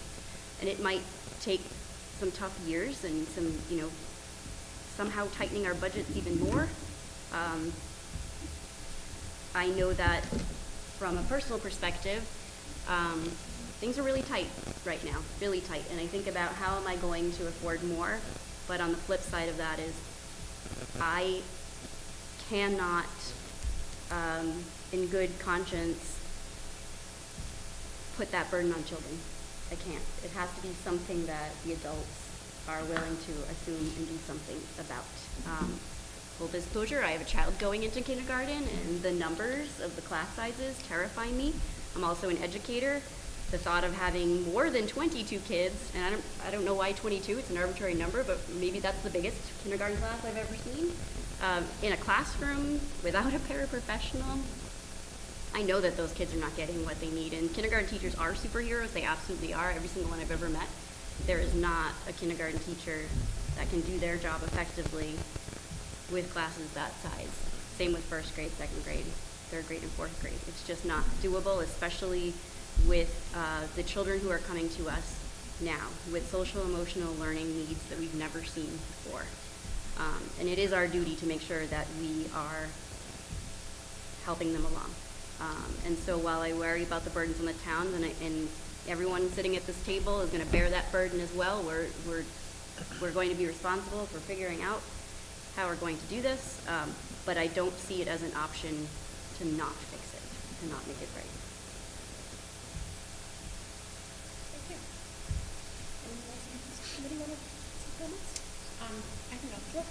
I really want to just echo what everyone has said tonight. They're all such valid, important points.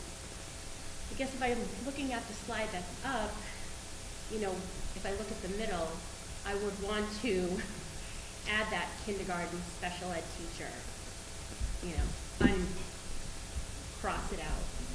I would also want to add what we've also talked about is adding some paraprofessionals in there. I've listened to the parents that have sent in, you know, their comments. I hear them. I understand that. I understand that as a parent of 2 in this district.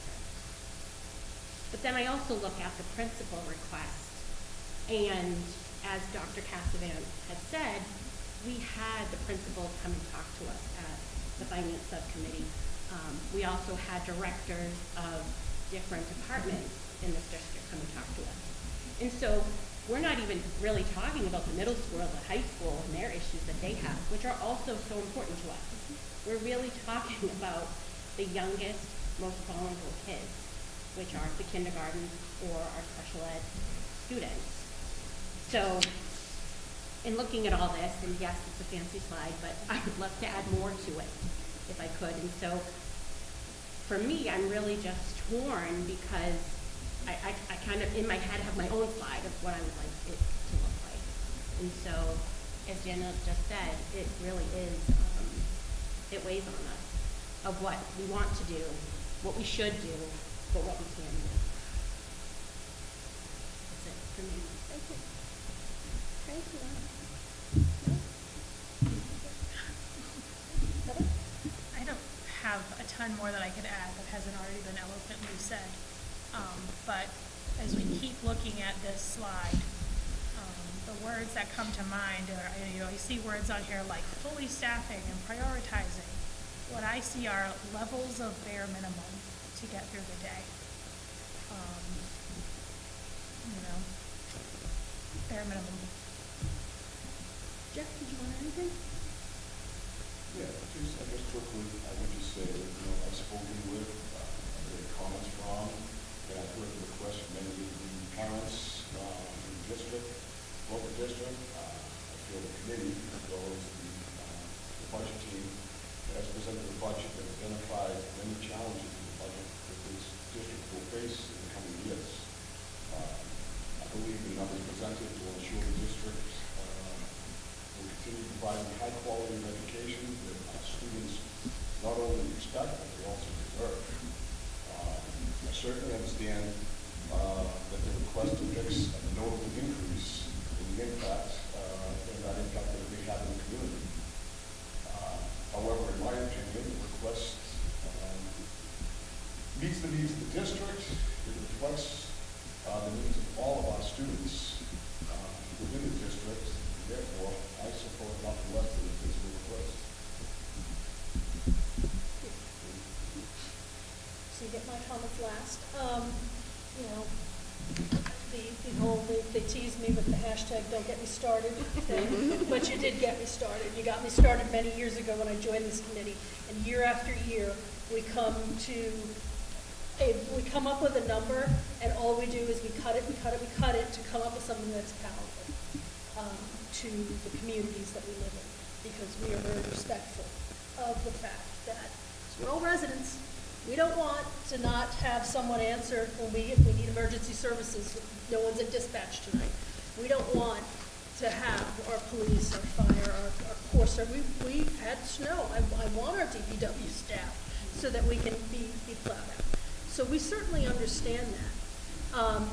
And it's challenging because as a regional district, we don't have the luxury of being part of just the city's budget or a single town's budget, and it's easy to move some monies around sometimes. We have to come with hat in hand to say, okay, here's what the state's giving us, and here's what we really need, and we need the towns to help us. And I'm not going to give all of my numeric things because people do, I love numbers. The foundation budget is fatally flawed. It has been flawed since inception. They put the Student Opportunity Act in play, and yay, thank you, but then they didn't give us full inflation funding last year. They didn't give us full inflation funding this year. They capped it 4.5% again. So we're already behind the 8 ball. They did not reconcile the true health care costs. So the amount that we're getting for health care is well below what it should be. Even though they bumped it up, it's not they didn't bump it to a starting place and normalize it to the actual current conditions. So we're behind. If you have time and you want to have fun, go to the line item budget, pull out what it says we're going to spend on healthcare. You got to add the extra $300,000 in that's in school choice, because that's not on that line item number, and then compare it to what the Chapter 70 formula says, that we should spend $2.5 million on health insurance, and we're spending how much?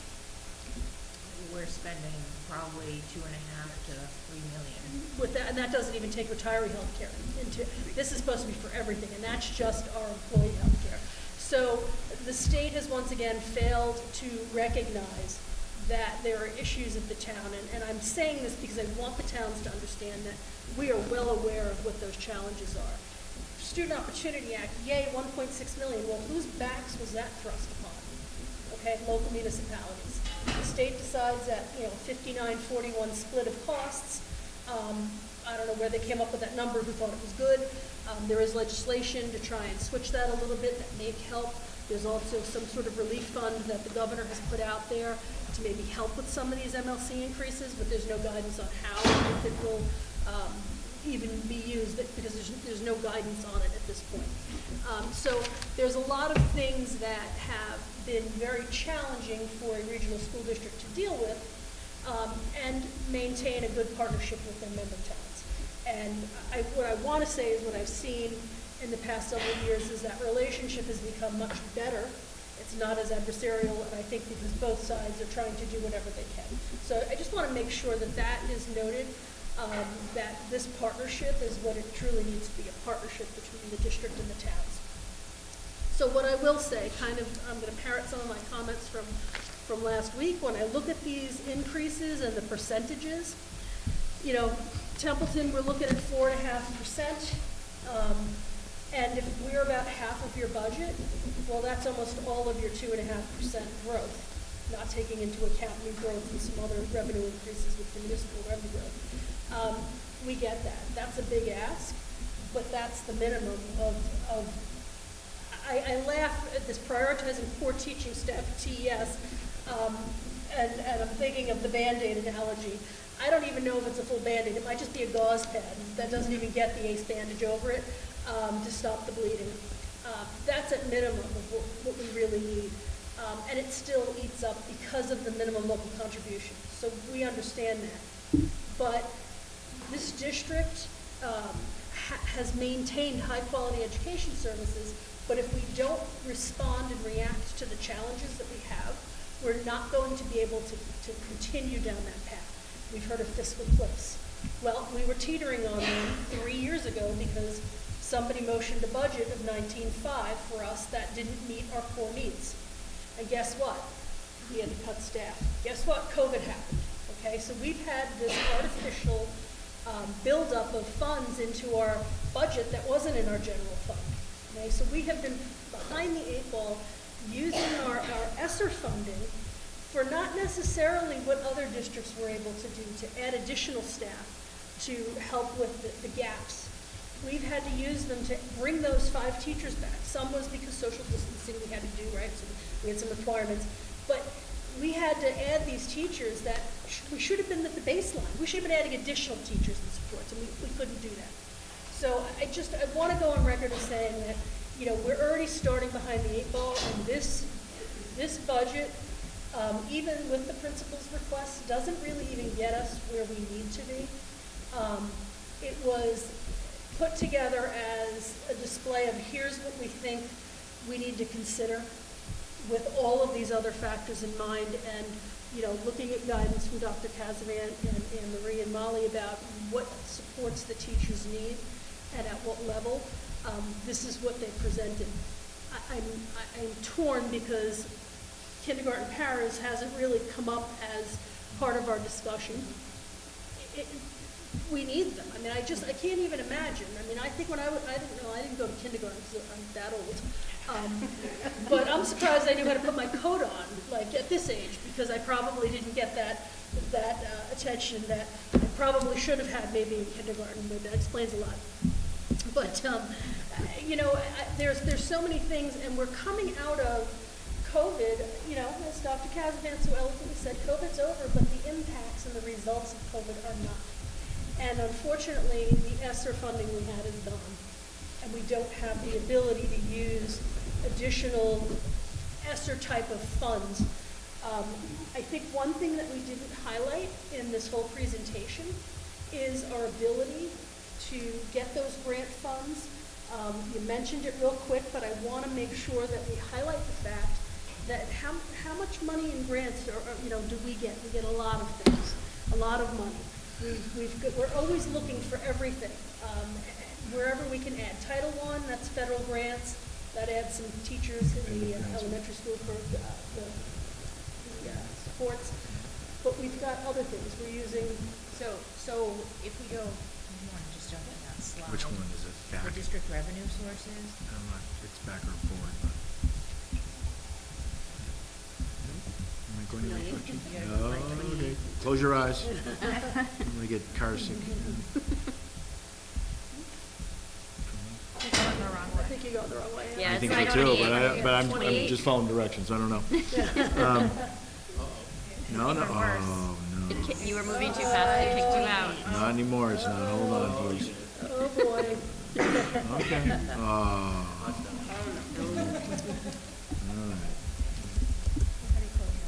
All right, let's see. Oh, boy. Doesn't always password.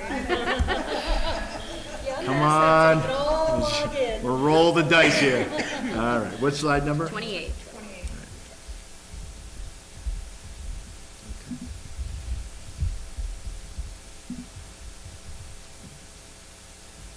So this FY '24 estimated 3.9, that's our entitlements. Basically, an entitlement is money that you know you're gonna get. It's not exact the dollar amount, but it's what we're gonna get. We do get, and Dr. Casavan mentioned it last week, we have applied for 2 grants to help out, one at the high school, one district-wide. They've been applied for. One of them would give the high school an extra adjustment counselor, and the second one would give a social worker district-wide to help out all families across the district. But those, again, they're applied for. We don't know if we're getting them yet. So things like that come up along the way. It's just when you apply, they're not guarantees. So like I mentioned, or he said, in that operating budget that we had talked about, the budget that you see with all of these numbers is our general fund. All of these other grant monies, plus revolving accounts, which are on here, which make up like your cafeteria account, your extended day, those revolving accounts fund those programs. The district doesn't fund those. If the monies go away in those accounts, those programs don't happen. So all of these different revenue sources besides the general fund, which is what the towns kick in on, make up how we operate as a district. And it's a lot of money. I mean, if we go back to that one slide, I mean, What number? where, Not doing this again. the one right before, 27. So we're asking for a general fund budget of 22 to 23 million, where it's made up of the state revenues and the local revenues from the town. But our district actually takes almost $28 million to operate, and it's made up, the difference is made up of those other sources. So whatever we can apply for and get is a help, but it's not a guarantee. And the thing about grants is you can get a grant, but it's not for whatever you want to do with it. It is for what they say you're going to do with it. I want to say that all the great things, we do a lot of great things in this district. The biggies that I mentioned earlier, Project Lead the Way, the early college, those would not happen unless we wrote grants. So that's just two. But what has been bemoaned, and it really is a point of criticism for years, is that, hey, my kid doesn't want to go to college. What are you doing for my kid? Well, what are we doing? We have an internship program. We're going to align with Monty Tech, and we're going to be able to send a grand total of 12 kids, juniors and seniors, for carpentry and electrical that will actually be our students. Okay? So they're check. All right, your kid wants to go to school? Your child wants to go to school? Great. We have early college.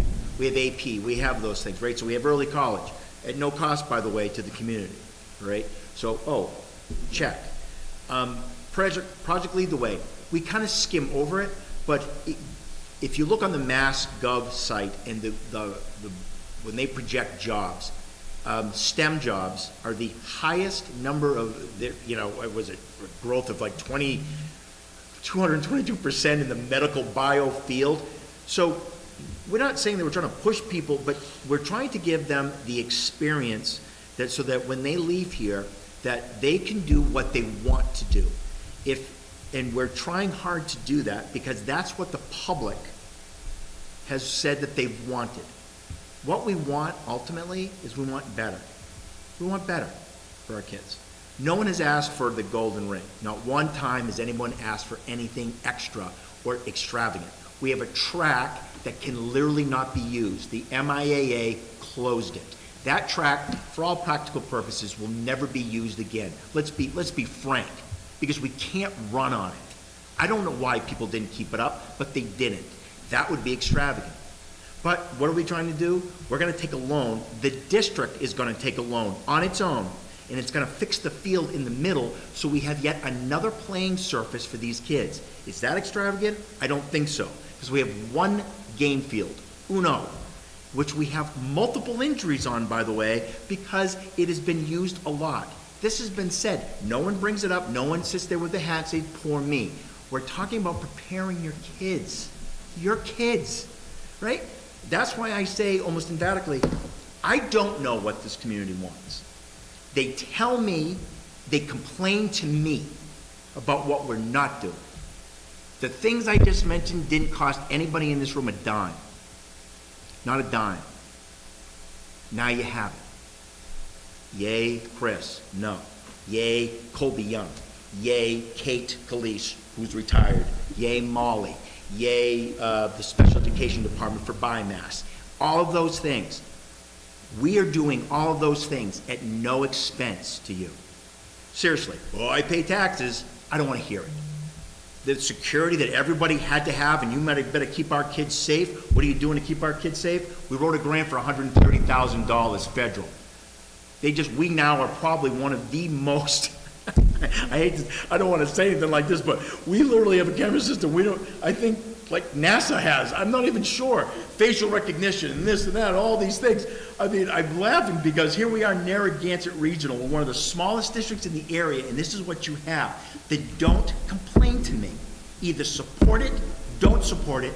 We will still move forward. We're still going to do great things for your kids, folks. Why? Because we're good at what we do. We're not good, we're excellent at what we do, period. So if someone wants to use that against me later on in the town meeting, which I guarantee you they will, and say, you said you can do it without anything, you're damn right I can, because the people I have can. But if these kids start leaving the district in droves, you're gonna pay the bill, all of you, because that is what happens when you don't have a good product. If you think we're not in competition with these area districts, you're not paying attention. If you think that turf fields don't make a difference, you're not paying attention. If you think of band, if you think that auditorium with a good sound system and a light system and all of the accoutrements that go don't make a difference, you're not paying attention. We are in the business of attracting kids and keeping them, and it hasn't cost you anything. It hasn't. We're asking to educate your kids better. If you can't handle it, let me know, because I've got a bunch of teachers I've got to let go, and I want to do it soon, because they're good people, and they need to find jobs. That's what I have to say, Madam Chair. Holy cow. I set you up nicely You there. set me up, you got me going, I was going to walk out of here just free and clear, and you got me started, Madam Chair. So, anyway, to wrap up my comments, it has been an amazing journey for me to see where we've come. I've been on the school about 10 years. I've had 2 kids in the district that are now both graduated, and seen the changes that have happened. Looked at the students that we're trying to educate, especially post-pandemic, and the challenges that we are facing as a district. And I say we, and it's not we, and I'm going to say, Danielle, you're an educator, you were in a classroom, so you are with students, so you're probably the real exception to that, because you were part of that week. These teachers and paras, and right down to the custodians and to the people who serve our luncheons that are interacting with our students are top-notch. So I have to echo what Dr. Kazanen said. We have an excellent staff, and we've always, probably to our detriment, have been able to do more with less every single year. And it's been frustrating because, being in hold harmless, we've had to come to the towns. When you don't get the state's 1.25% of your increase, the towns have to eat that up. So we understand that. But I don't want to leave off on this is the doom and gloom. I think, as I've mentioned before, we're in year 3 of Student Opportunity Act. This is FY24's numbers, this current 1.6 million. We have 3 more years to go. We can only hope that what happens in the next 3 years continues to add a really good base. We're behind the 8 ball where we start, but all of those things will help. So there is some positive things coming from the state. The result of that, though, is who's going to eat that? It's going to come on the backs of our towns, okay? Because as our number grows, the towns are going to have to contribute more, because that's what the state says the town has to do, or 2 towns have to do. So it's this give and take. It's great. Well, again, $1.6 million. It's freaking awesome. I've never seen this before for this district. But it's a painful thing to then go, that didn't get us close to anywhere we needed. So, but I want to just throw out, again, huge thanks to the staff that always step up and do what they need to. And because I don't want to forget this, to thank Dr. Kazavant and specifically Anne-Marie for the tireless work, especially with a very late budget, which is the other thing, because it came out a little early, but it was still at the end of February. Normally we have that in January. So there was a lot of very hard work to go into what is it we need, and then to work with the administrative staff and say, all right, this is all we have. What can we all, I hate to say even live with, but what can we eke by with to come up with a number that isn't going to overwhelm anybody? So I'm really torn, because none of those 3 options really give us what we even need. But I'm also a taxpayer, okay? Danielle, you spoke to that. Times aren't easy. We all, every time I go and I'm paying my quarterly tax payment, I'm like crying as I go to town hall to do that. It's hard. It is very hard, and we recognize that. I think one of the things that Dr. Kazman talked about, but now to put it in perspective with the taxpayers, we have 650, how many low-income students? Foundationally, 60, yeah. 657? 657 out of 1,300 students are considered low income. That means we have those families in this district that those children belong to. Okay, so any increase in taxes, who does it hit? Can I afford another $20? Yeah, I probably can. Can most people? I don't know.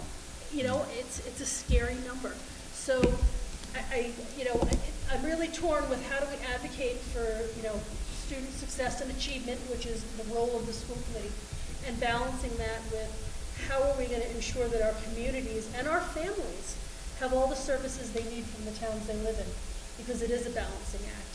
And I think, Mr. Kaplis, you know, you had made a comment when we met with the boards all together back at the end of January, beginning of February, whatever it was, you know, that from a town perspective, you know, you've got to consider all of the departments.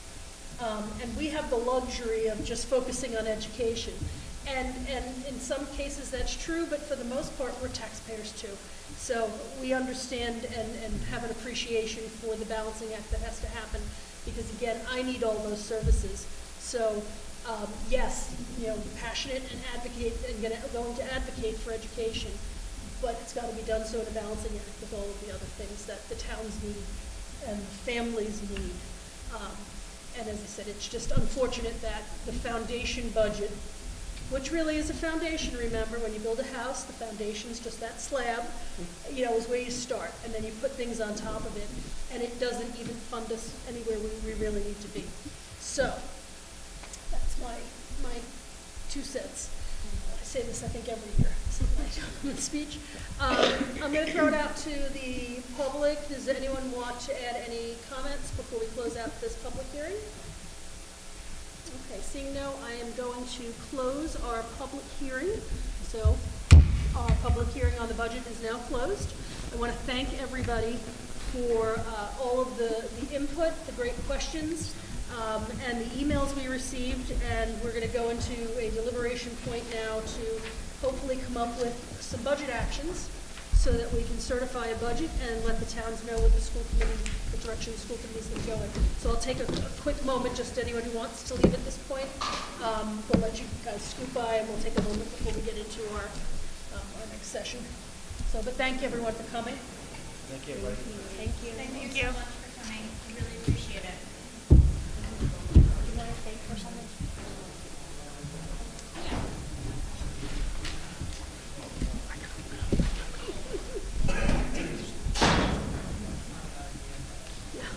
Okay, yeah, we'll take like how about we take a 5-minute break, since we've been at this for a couple hours already. So, Oh, I was hoping that was you. Okay, thank you. Did she already put a line in? She did, it's the bottom one. Oh, perfect.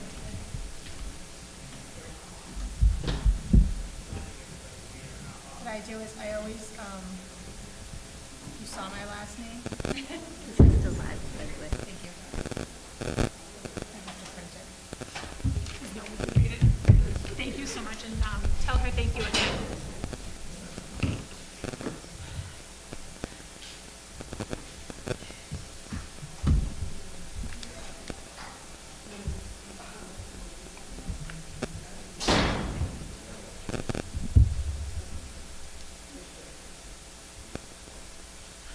thank you, Lisa.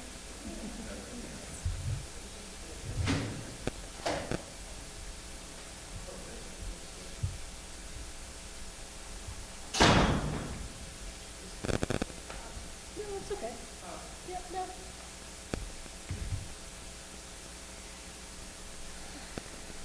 So do you notice when we were here that the sun was still up, which is new? Yeah, Because public service announcement, we put the clocks forward on Saturday right. night. So Forget let's to not spring forget forward. that. It's a good thing cell phones now just automatically update. I know. it is a good thing. I that carry it we're around my house and go to my oven, Yeah. my microwave. And No, my husband has to do that because I don't look at those devices. In my car, just I look at just, my phone. well, in my car, I just leave it, because eventually it goes back to normal. My mom does. I And just then always I'll- know. I'll go fix it for her, and she'll go, but why do you do that? Now it has to be fixed again.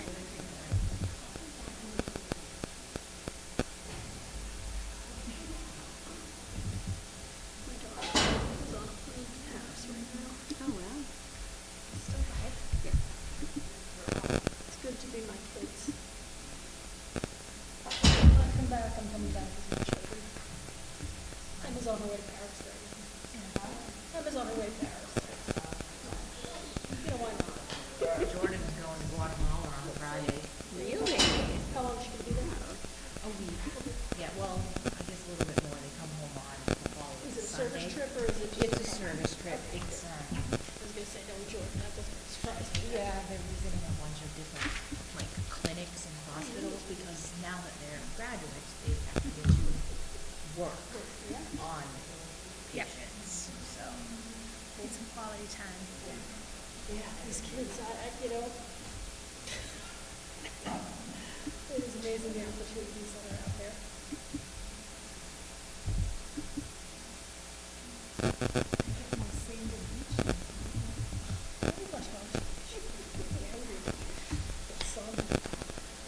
Soon enough.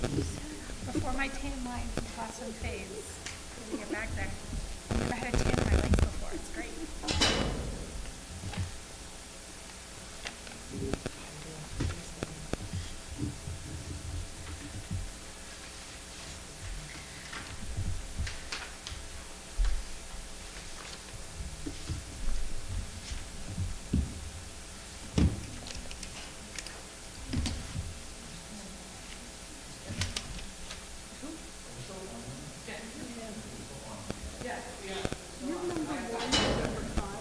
I'm gonna stretch my legs real quick.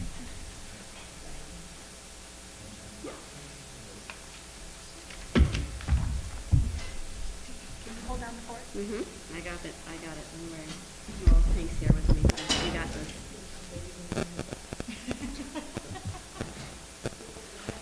Well, the caffeine was a necessity, so.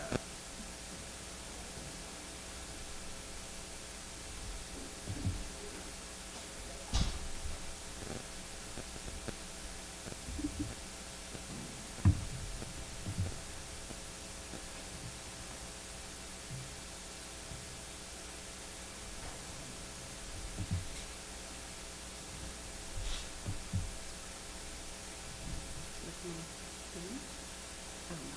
What this, my students are doing tomorrow, so I wanted to make sure it was all set to go. So. No, I won't forget. And Mike for life.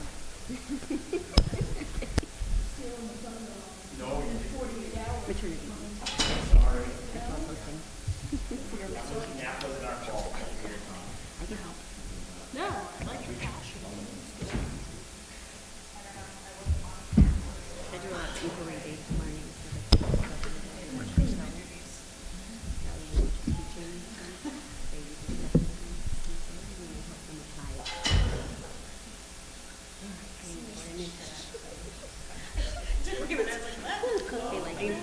They like it a lot. Okay. So rather than me being like, this is formula, it's like, do this and watch what's happening, why it's happening, and then they come up with formula.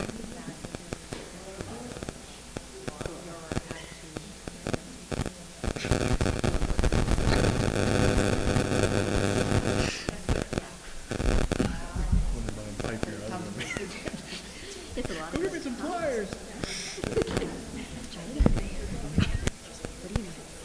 Chart paper everywhere.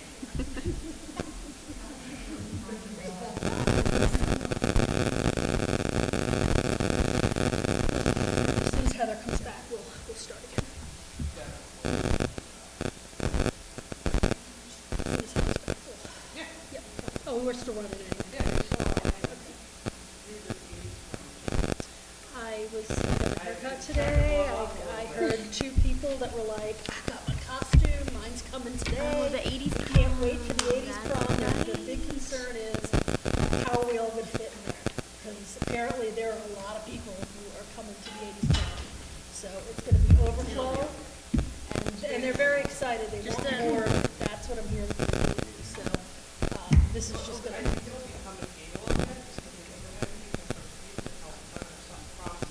There you go. Okay, well, so we're all back, so we will go back into session here. So I'm just going to talk a little bit about procedure, what we need to get done, and what we need to do tonight. We're going to go a couple of things real quick. There is a rule of necessity. It doesn't really apply in this situation. We have had an issue where we've had some retired teachers on the committee, and voting, it's basically, there's a whole description that if there's a conflict of interest, you shouldn't be voting, but if you don't have a quorum, you can use the rule of necessity to allow these people to vote. We don't need that, but that brings up what is our quorum for voting. This requires 75% passage. We need 6 votes. So it is based on the actual size of the committee, not the people present. So it's 75% of the full committee, which rounds up to 6. So just so you know, no budget can get passed without 6 affirmative votes. We need to take some budget actions. So we've seen some different, we want to bring up that one slide so we can just talk to it and figure out what plan of attack the committee wants to move forward with. I think the best way may be to entertain a motion from someone for one of the funding plans and then whatever modifications to it that you may consider making. We could start there, and then we can make amendments and have some discussions about the pros and cons of doing something. But we should have a motion on the floor before we start deliberating anything. So I'm going to put it out there. Do I have a motion from anyone on a funding plan that we can put out there? We can motion for that. Yeah, I make a motion that the committee accepts the principal request of $23,776,786. So I have a motion on the floor for the principal request funding of $23,776,786. I practice saying these big numbers because I trip over them all the time. Do I have a second on that?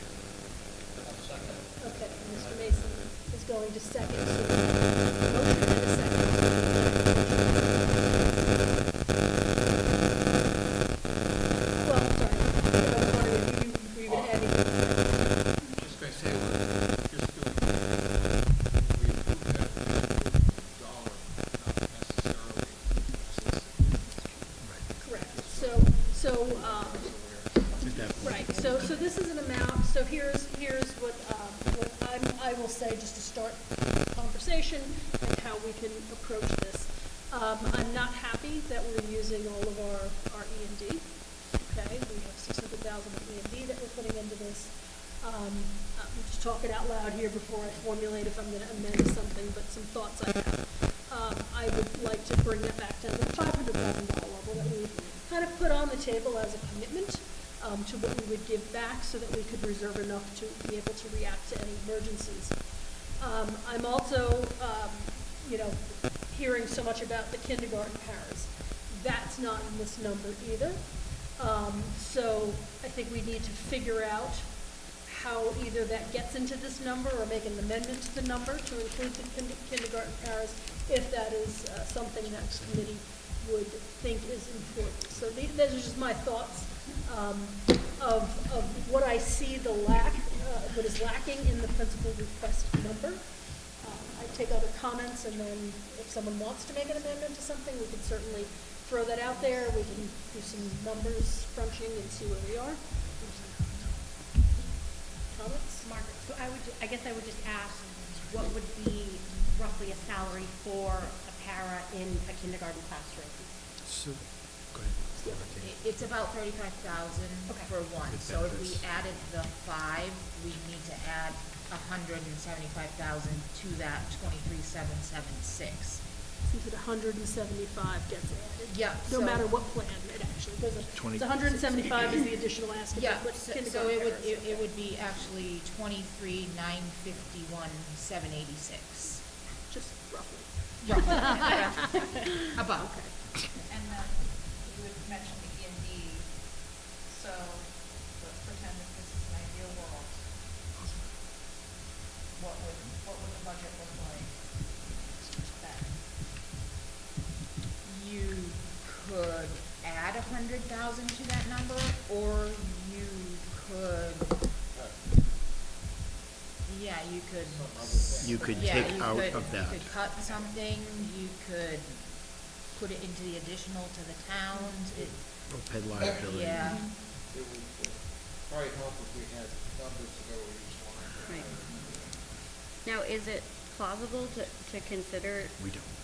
like, the elementary dean of students is interim? Yes. So if we're thinking if we're thinking in terms of making sure those 5 teachers stay and possibly having a parent in there, does that help possibly eliminate the need of having the dean?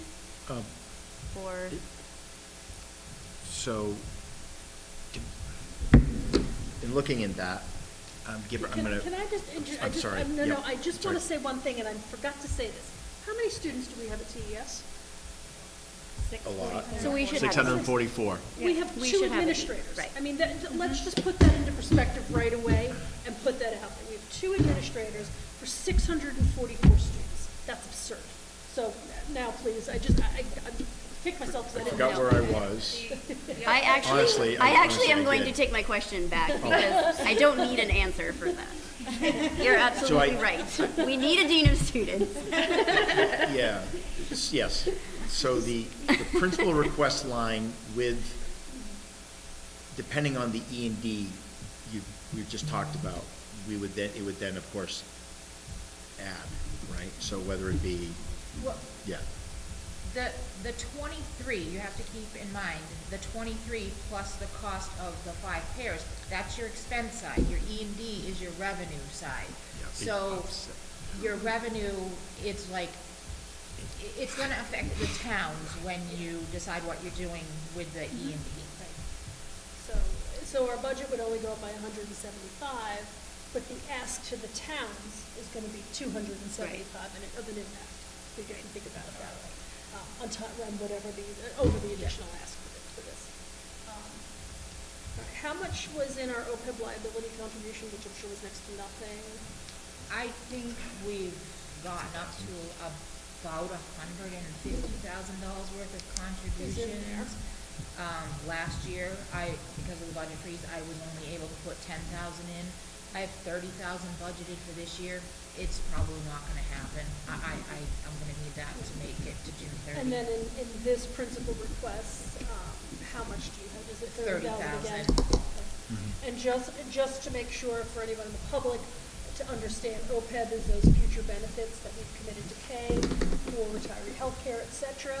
And I just want to throw out the number because it makes people, makes me get a little jumpy, that we have, about $42 million of unfunded liabilities. Yeah. And this will help us put a trust fund together to help fund those. It does a whole bunch of things to help us, but we haven't been able to fund it. So, So we've got $150,000 towards our $42 million debt. Yeah. Which is great. which is, it's better than the zero. Better than That's right. nothing. So, Which is, yeah, so anyway, so I just want to Chip it throw away. that out there that, if we're gonna look to a place to cut, well, no harm, no foul, we just don't put any money in, and next year, we take the current year's liability and add it into our budget, like we do every other year. I mean, this is, so, all right, so that's only 30,000, it's not like there was a lot of money there. All right, so again, we have a motion on the floor of the principal requests and a second on that. So I either need to have someone make an amendment to that, or we can do, if there's no more comments, we can have a vote on this number. Can't vote on number, but I think we have to clear what we're gonna keep or not keep on that list. I mean, if we go with 5 elementary teachers, the dean of students, and it looks like we can't get a special ed teacher for kindergarten because we couldn't get it last year. well, it did not go well. We did post. I don't know what next year will bring. I think that the position is important. We definitely all agree with that. The hope is that this year, if it were to be approved, that we would have better luck. You never know. Well, I'm just thinking, Yeah. if we're gonna keep the paras, or like keep the add on paras for the kindergarten. Having triage, just stay close to that number, and, That's what we do best with. I know Well- triage was, One of the many scenarios, if I may, Madam Chair, is that use that word again. we went and looked at, say, 3 kindergarten paras for 5 classes. So in other words, I know they said that doesn't equal, but a lot of districts don't necessarily have a para in every classroom. They have a group of paras that support the kindergarten classrooms. And so, you know what I'm saying? So there's mechanisms involved with that, but they would be assigned, quote unquote, to the kindergarten, and they would. So what would 3 paras, what's the, for 3 paras? 105. At 105, okay, so it's a difference of about 70,000. And let me ask this, with the 5 teachers, I mean, I know this committee is committed to those 5 elementary teachers. Nothing is gonna happen without adding them as a baseline. So what again was it's somewhere in here, I don't want you to have to scroll through, I can probably find it, our class sizes then with, for kindergarten, based on what we know, which, you know, could change based on students, you know, is that one of our higher projected class sizes? We don't, well, kindergarten, we never know until we know. Yeah. Because you have kindergarten registration, but given census, because that's how we Yep. grab the information that what potential we could have, we know that our census is up. We know that. What that will generate in terms of kindergarten, we don't know that. We do that much earlier than we used to, but we wouldn't know that information now. But we've had traditionally some pretty large, Yeah, it looks like we had 104. Yeah. You got 94 in pre-K, and I know we take some tuition, so Yep. it's a tough number to reconcile right back to. But just assuming it was the same, just for comparison, even with 5 teachers, you're still looking at 21 kids in the classroom. Right. So it's not as if, with 5 teachers, we're down to 16 kids in a classroom. So do we need a para? Do we need, they're very large, and the support is needed. So I just wanted to get to that conclusion with some factual information, or as factual as it could be anyway.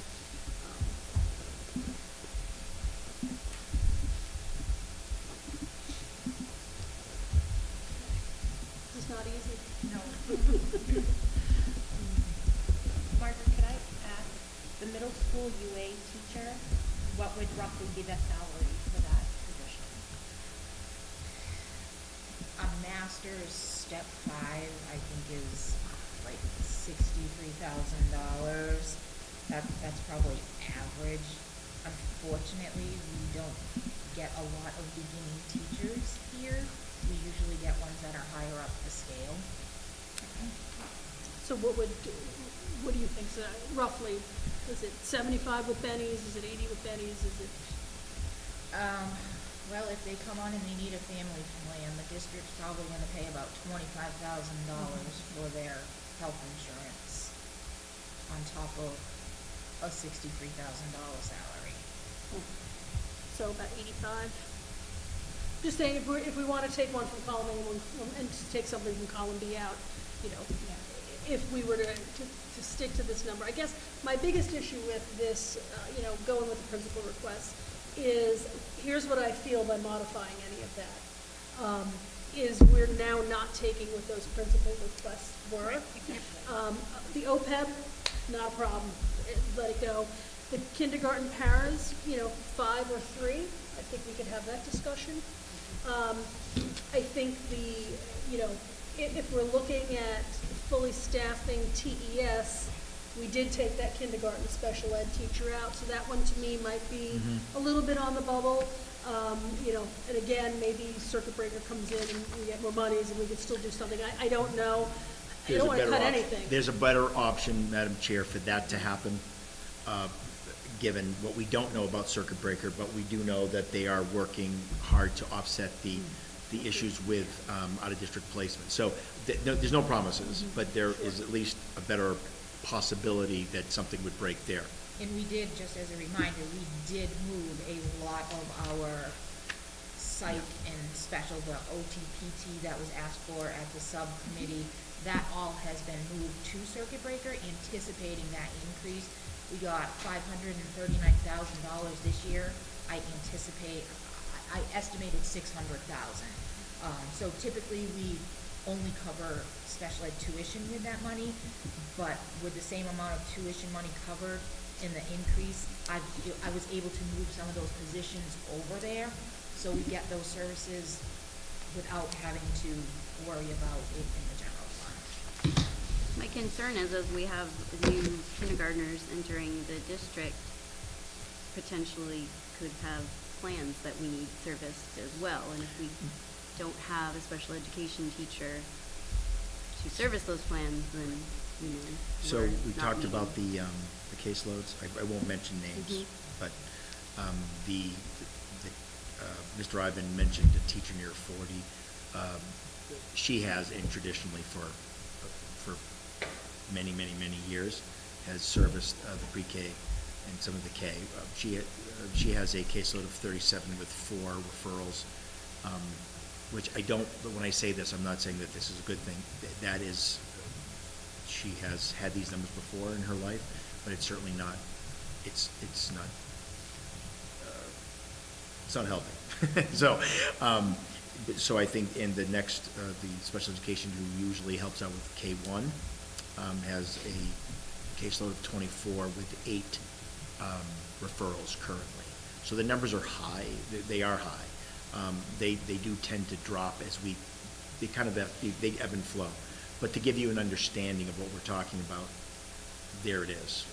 So a good many of those kids would be kindergartners next year. I do not know how many, because sometimes parents either choose not to do that or, how many, but everyone in the full day classroom will be going to K.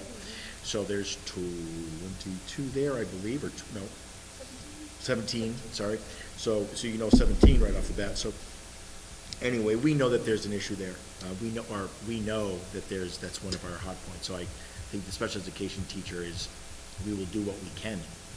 I don't know. I mean, we'll post. But. I think one thing to note is we keep saying 5 elementary teachers, but in that principal request it actually goes from 6. Perhaps that's where we get some of the funding for the paras. Not saying that 6 individual isn't needed, but perhaps the paras do help with some of that. I don't know. Well, what happens is that if you have 5 classrooms, Yeah. they all go to unified arts, and so you need 5 unified arts. So when we say 6, a unified arts teacher kind of goes with that group, right? So could we do it? What would happen is, the answer to that is, yeah, but one of those unified arts they're going to split the classroom. So let's say it's 20, 10 are going to go to PE, and 10 more are going to go, they'll sprinkle them over the remaining 5. Pardon me. Yes, well, 5, if they have 5 teachers, but that's what, so then those classes become bigger, become larger. And so that's why 6 is really the number, because you need a place for them to go when we do unified arts for lunch and prep. So I guess what I would like to see with a number, and I know, Anne Marie, you're gonna have to work some magic, and we can probably give you a little bit of a break. We can probably talk about the tech thing while we turn a little bit of numbers here. What I'm hearing is, what I would like to see before I put forth an amendment to anything, because we have to have a number, as you know. We can't just say, well, let's just make it this, and, right? Can we see what a number would be like? Let's get rid of the OPEB liability contribution. Let's reduce the E&D usage to the 500,000 instead of the 600,000. Okay? I think I would like to see 3 paras added in for the kindergarten. And I would say that the offset to some of this is probably that kindergarten special ed teacher, because I think we're going to figure something out for that. That's going to be my optimism speaking. So I would love to be able to see what is that number? Does it keep us right around there? So that we can, if the committee would then choose to entertain that, if that was amenable, then we would have a good number to work with. I'm just going to throw it out to the committee. What else? I'm easily, influenced if there's other thoughts. I just keep looking at these numbers, and it's not a lot more that we're asking for, right? I mean, it's not. It's a couple $100,000. Well, and I think what's important too is these adjustments that you're looking at are specifically what our community asked for. We asked for input, and this is what we heard. And if we ask for input and we don't show that we heard it, who are we? So does anybody else have any thoughts on what Anne Marie can crunch? Because this is not, she just kind of wings this. She's actually gotta do some real hard numbers Yeah. for us. Margaret, I just echo what Jen just said, because I know how I felt last week when we discussed this, and I really didn't know, and I am very appreciative to the people that showed up tonight, that spoke, the letters that came in, and really, it swayed me. And so even some people that didn't speak tonight, when we had our break, they, mentioned a few things to me, and really, it sounds like we really need to take care of our kindergarten classrooms, the size, the support with the paras, really, as a whole, look at our elementary schools. And I just feel like it's just, it's so apparent to me. And just to add to that, and I think doing that and ignoring the requests of, we sat and listened as a finance subcommittee to the middle school and the high school, and they didn't ask us for a lot. And they worked together to come up with the ask. They were like, okay, so if you get this and I get that, here's how we're gonna work together and do all these other things. It was truly almost inspiring. I haven't seen that level of, collective work in a long time, because COVID really took that away from us. So this is like a nice balance.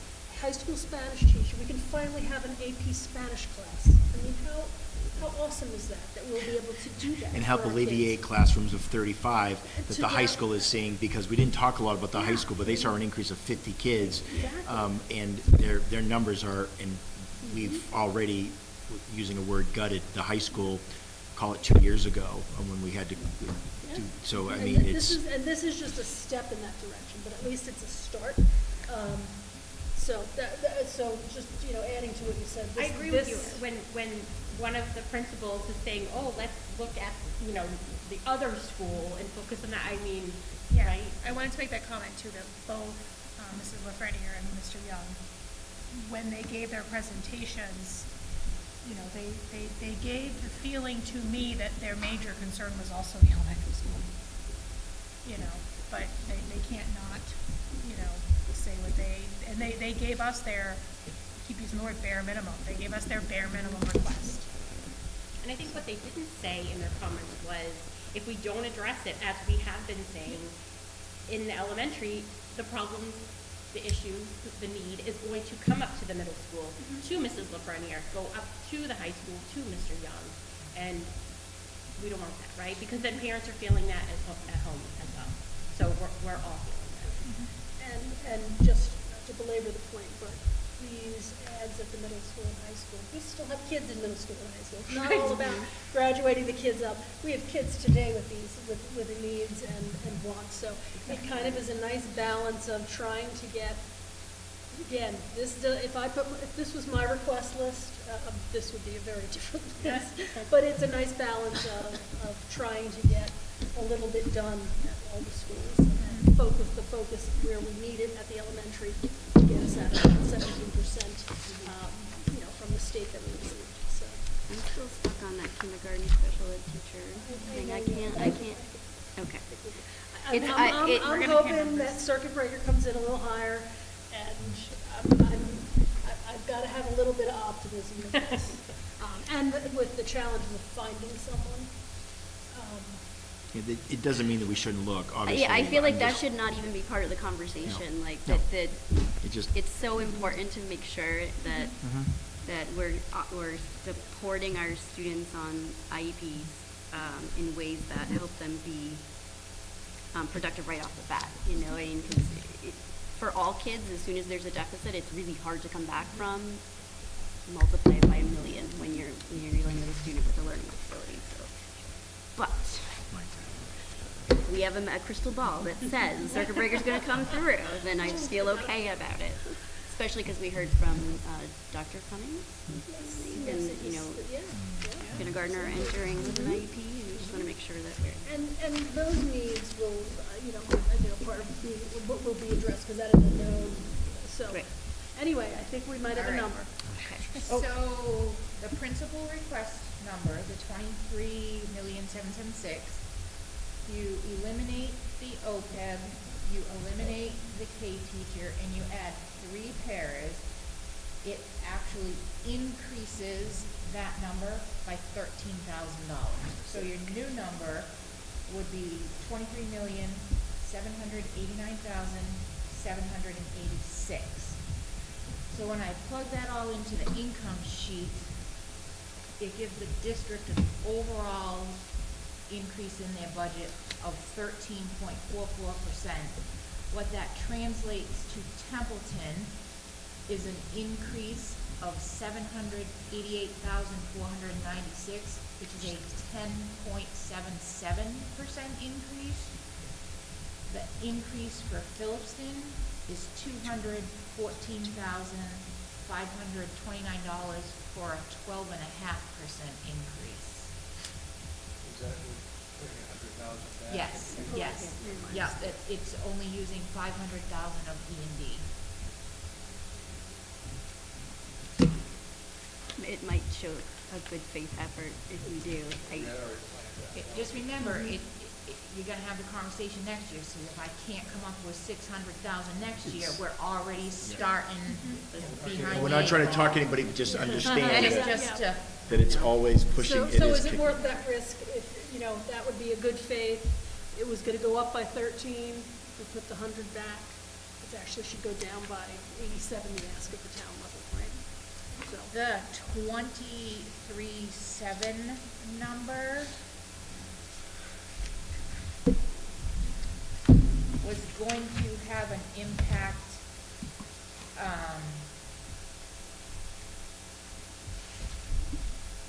it was a little bit different. It actually was a little bit higher for Templeton, but because of the way it worked, they actually went down like 0.2%.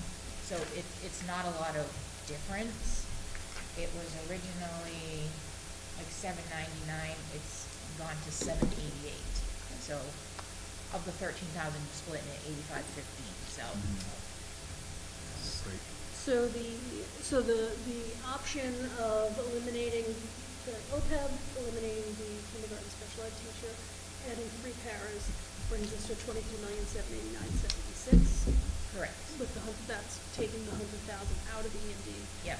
Putting the 100,000 back into E&D, what is that budget number? The number in ED, Nope, the total, it's 23 million. it's 23,789,786. Okay, but that's with 500 in E&D.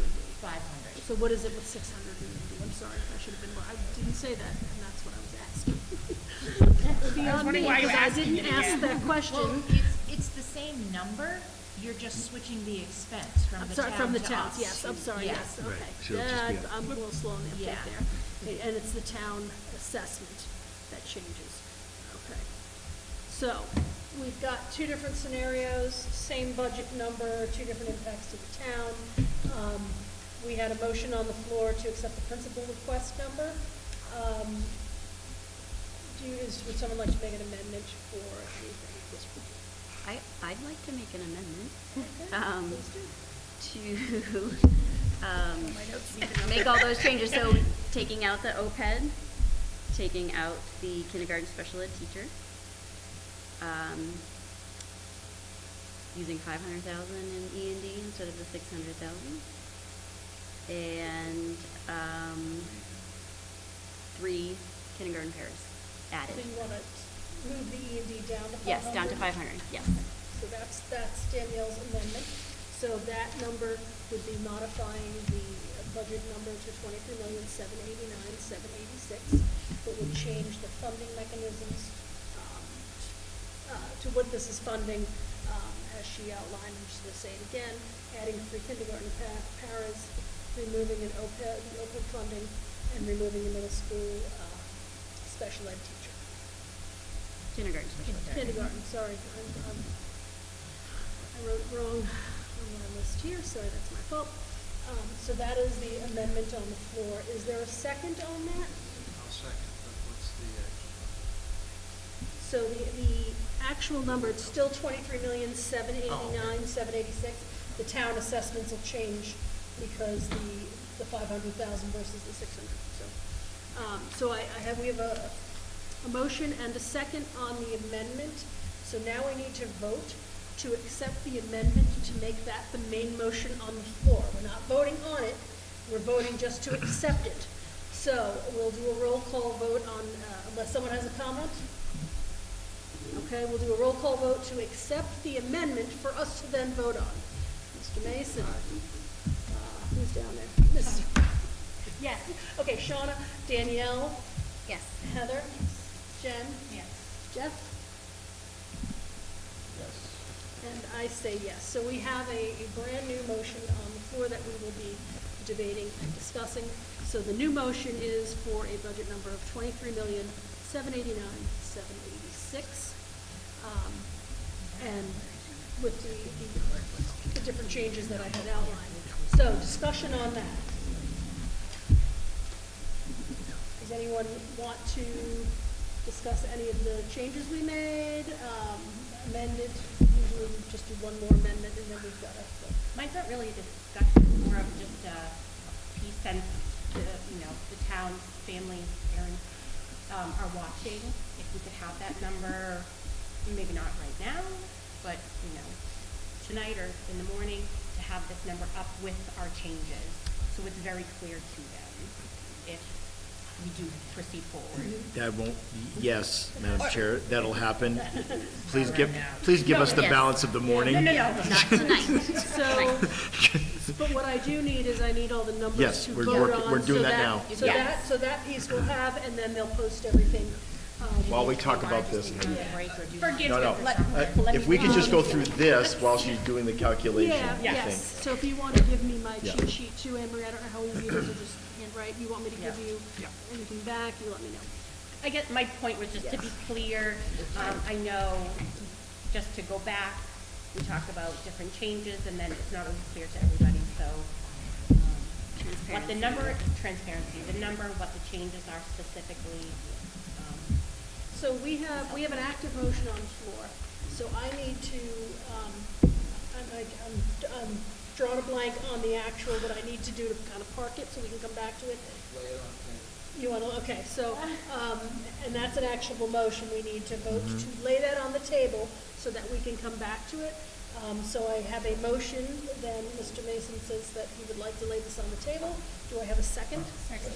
And I have a bunch of seconds, but I'll give it to Jeff, because he's on this side. So all in favor of laying this on the table? Aye. Any opposed or abstained? No. Okay, so this motion is just laid on the table. We're going to come back to it while numbers are being crunched. In the meantime, just so we can move along, we do have another agenda item that came in rather quickly, as in yesterday, so it truly falls in the 48-hour rule, but we do need to take action on this because we need a response by Friday. And that is this partnership program with the Montechusett Regional Vocational Technical School. There's an MOU that they have presented to us, so I will turn it over to you, Dr. Thank you. Casavant, to give us a quick update on Yes. what this is for. Yes, Madam Chair, thank you. First off, this is going to be renewed annually, so this isn't in perpetuity, so what I'm about to talk about will be reviewed next year, so as we move forward.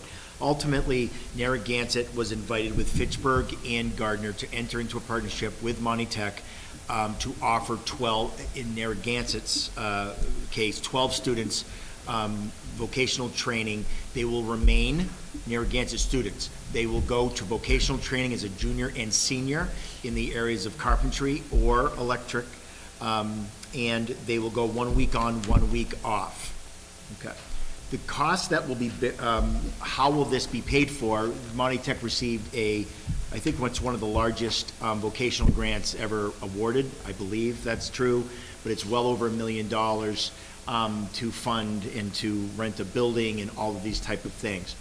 So when those students are identified, which we are going to use a lottery system here at Narragansett, and so will Fitchburg and Gardner, The reason why this took so long to get before you is because 3 districts had to run through all these different scenarios. So in essence, what will happen is through a lottery, they will be identified. They will be identified as Chapter 74 students, which is the vocational allotment, which we will see on our spreadsheets. That money will then will be literally transferred to Monty Tech, because they will use those funds to do the vocational training. That includes Perkins grants that become available as well. So in other words, we will be paid as if we have vocational students, because we will in fact have them, and we will transfer the money to Monty Tech so that they can pay for the teachers in the buildings and all the things that goes with vocational training. Transportation will be provided by Monty Tech. They will take the bus routes that are already established, so there will be no cost to busing. We will work out lunches, how it's a very minimal cost. Monty Tech will, of course, feed them, and then will, through whether they be free, reduced, maybe it won't be any cost at all, we do not know. But initially, it'll be billed back to the districts for that, and folks, I have to tell you, it's like $3,000. It certainly will not be, if anything, quite frankly, depending on their status. So we, if you've had a chance to look through it, we will provide everything that that we provide now. They'll still be our kids developmentally, behaviorally, socially, emotionally, all of those things, but they'll just receive their vocational training there. Okay, so they'll receive their math, their English, their science, their social studies. Some of that will be able to be waived, because they'll actually be able to count the classes that they go through there as some of those requirements, their base, their core classes. I'm trying to really kind of hit the special education English language learners, students with disabilities English language learners will be supported, including IEPs and 504s. If they have a one-to-one that's, for example, that the district has already provided because of their IEP, they will go with that. They'll provide those supports to Monty Tech when they go for their week on, week off. I'm looking just to make sure that I hit all of the staffing will be, of course, that of Monty Tech. By the way, this will not start until, I should say, FY25. So many of the real particulars have not been worked out, and that wasn't the requirement for this leg of the grant. So yeah, we still have things to, academically to figure out and scheduling wise, et cetera, but it will not be offered until the FY25, which is the 24-25 school year. We will reach out well before them to maybe start identifying these kids who have interest, and then that year, the 24-25 school year, we will assign them, and they will then receive those type of vocational trainings.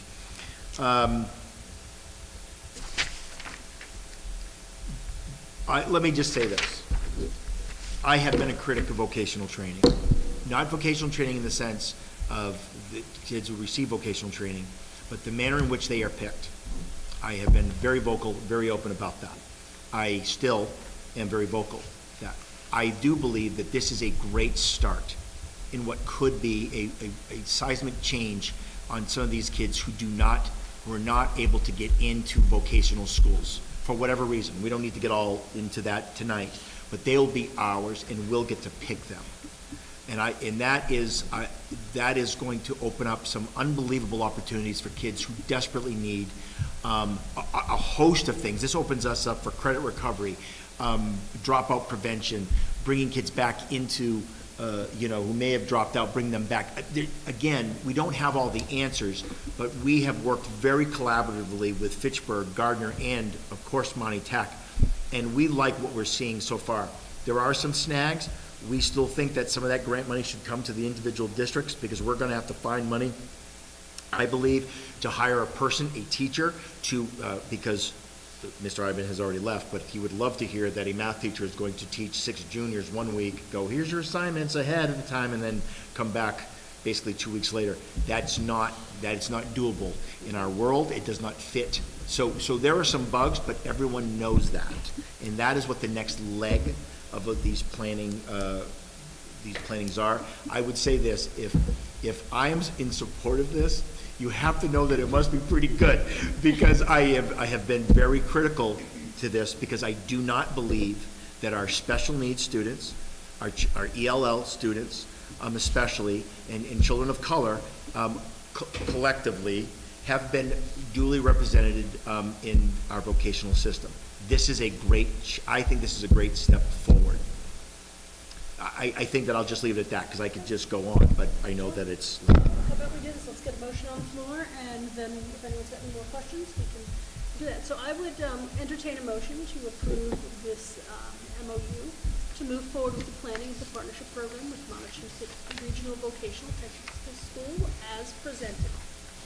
I have a motion by Jeff. Do I have a second? Second. And I have a second by Sean. Anyone have any further questions for Dr. Cassidy on this? I don't, and I understand that not everything has been Right. worked out, and there may be some questions, I'm just curious, I didn't see it in there, and it's possible that I did miss it. So what happened, I didn't see the eligibility of the grade and stuff like Yep. that. I guess my question would be, if for some reason a student either withdrew or was removed from the program, do we put another student in? Do we lose that spot? How does that work out? That's a great question, and one of the areas that took some time to kind of ferret out. Because we have next year to talk about this, the quick answer is we don't know. Because I will defend Monty Tech, so if you're a junior and you've kind of gone through this and and all of a sudden you go through the hood, you go, yeah, I really want this, I want to come back. Like, well, wait a minute, man, I mean, we put all this time. We haven't quite figured that out, because what we know is if they make it through the 2 years, they'll get well over 900 hours and get a lot of those certificates that will really catapult them on their way. So we're still trying to figure that part out, I got to be honest, and that's really more of a Monty Tech thing, because they're going to have to figure out what that means if all of a sudden someone within 5 months says, this isn't for me.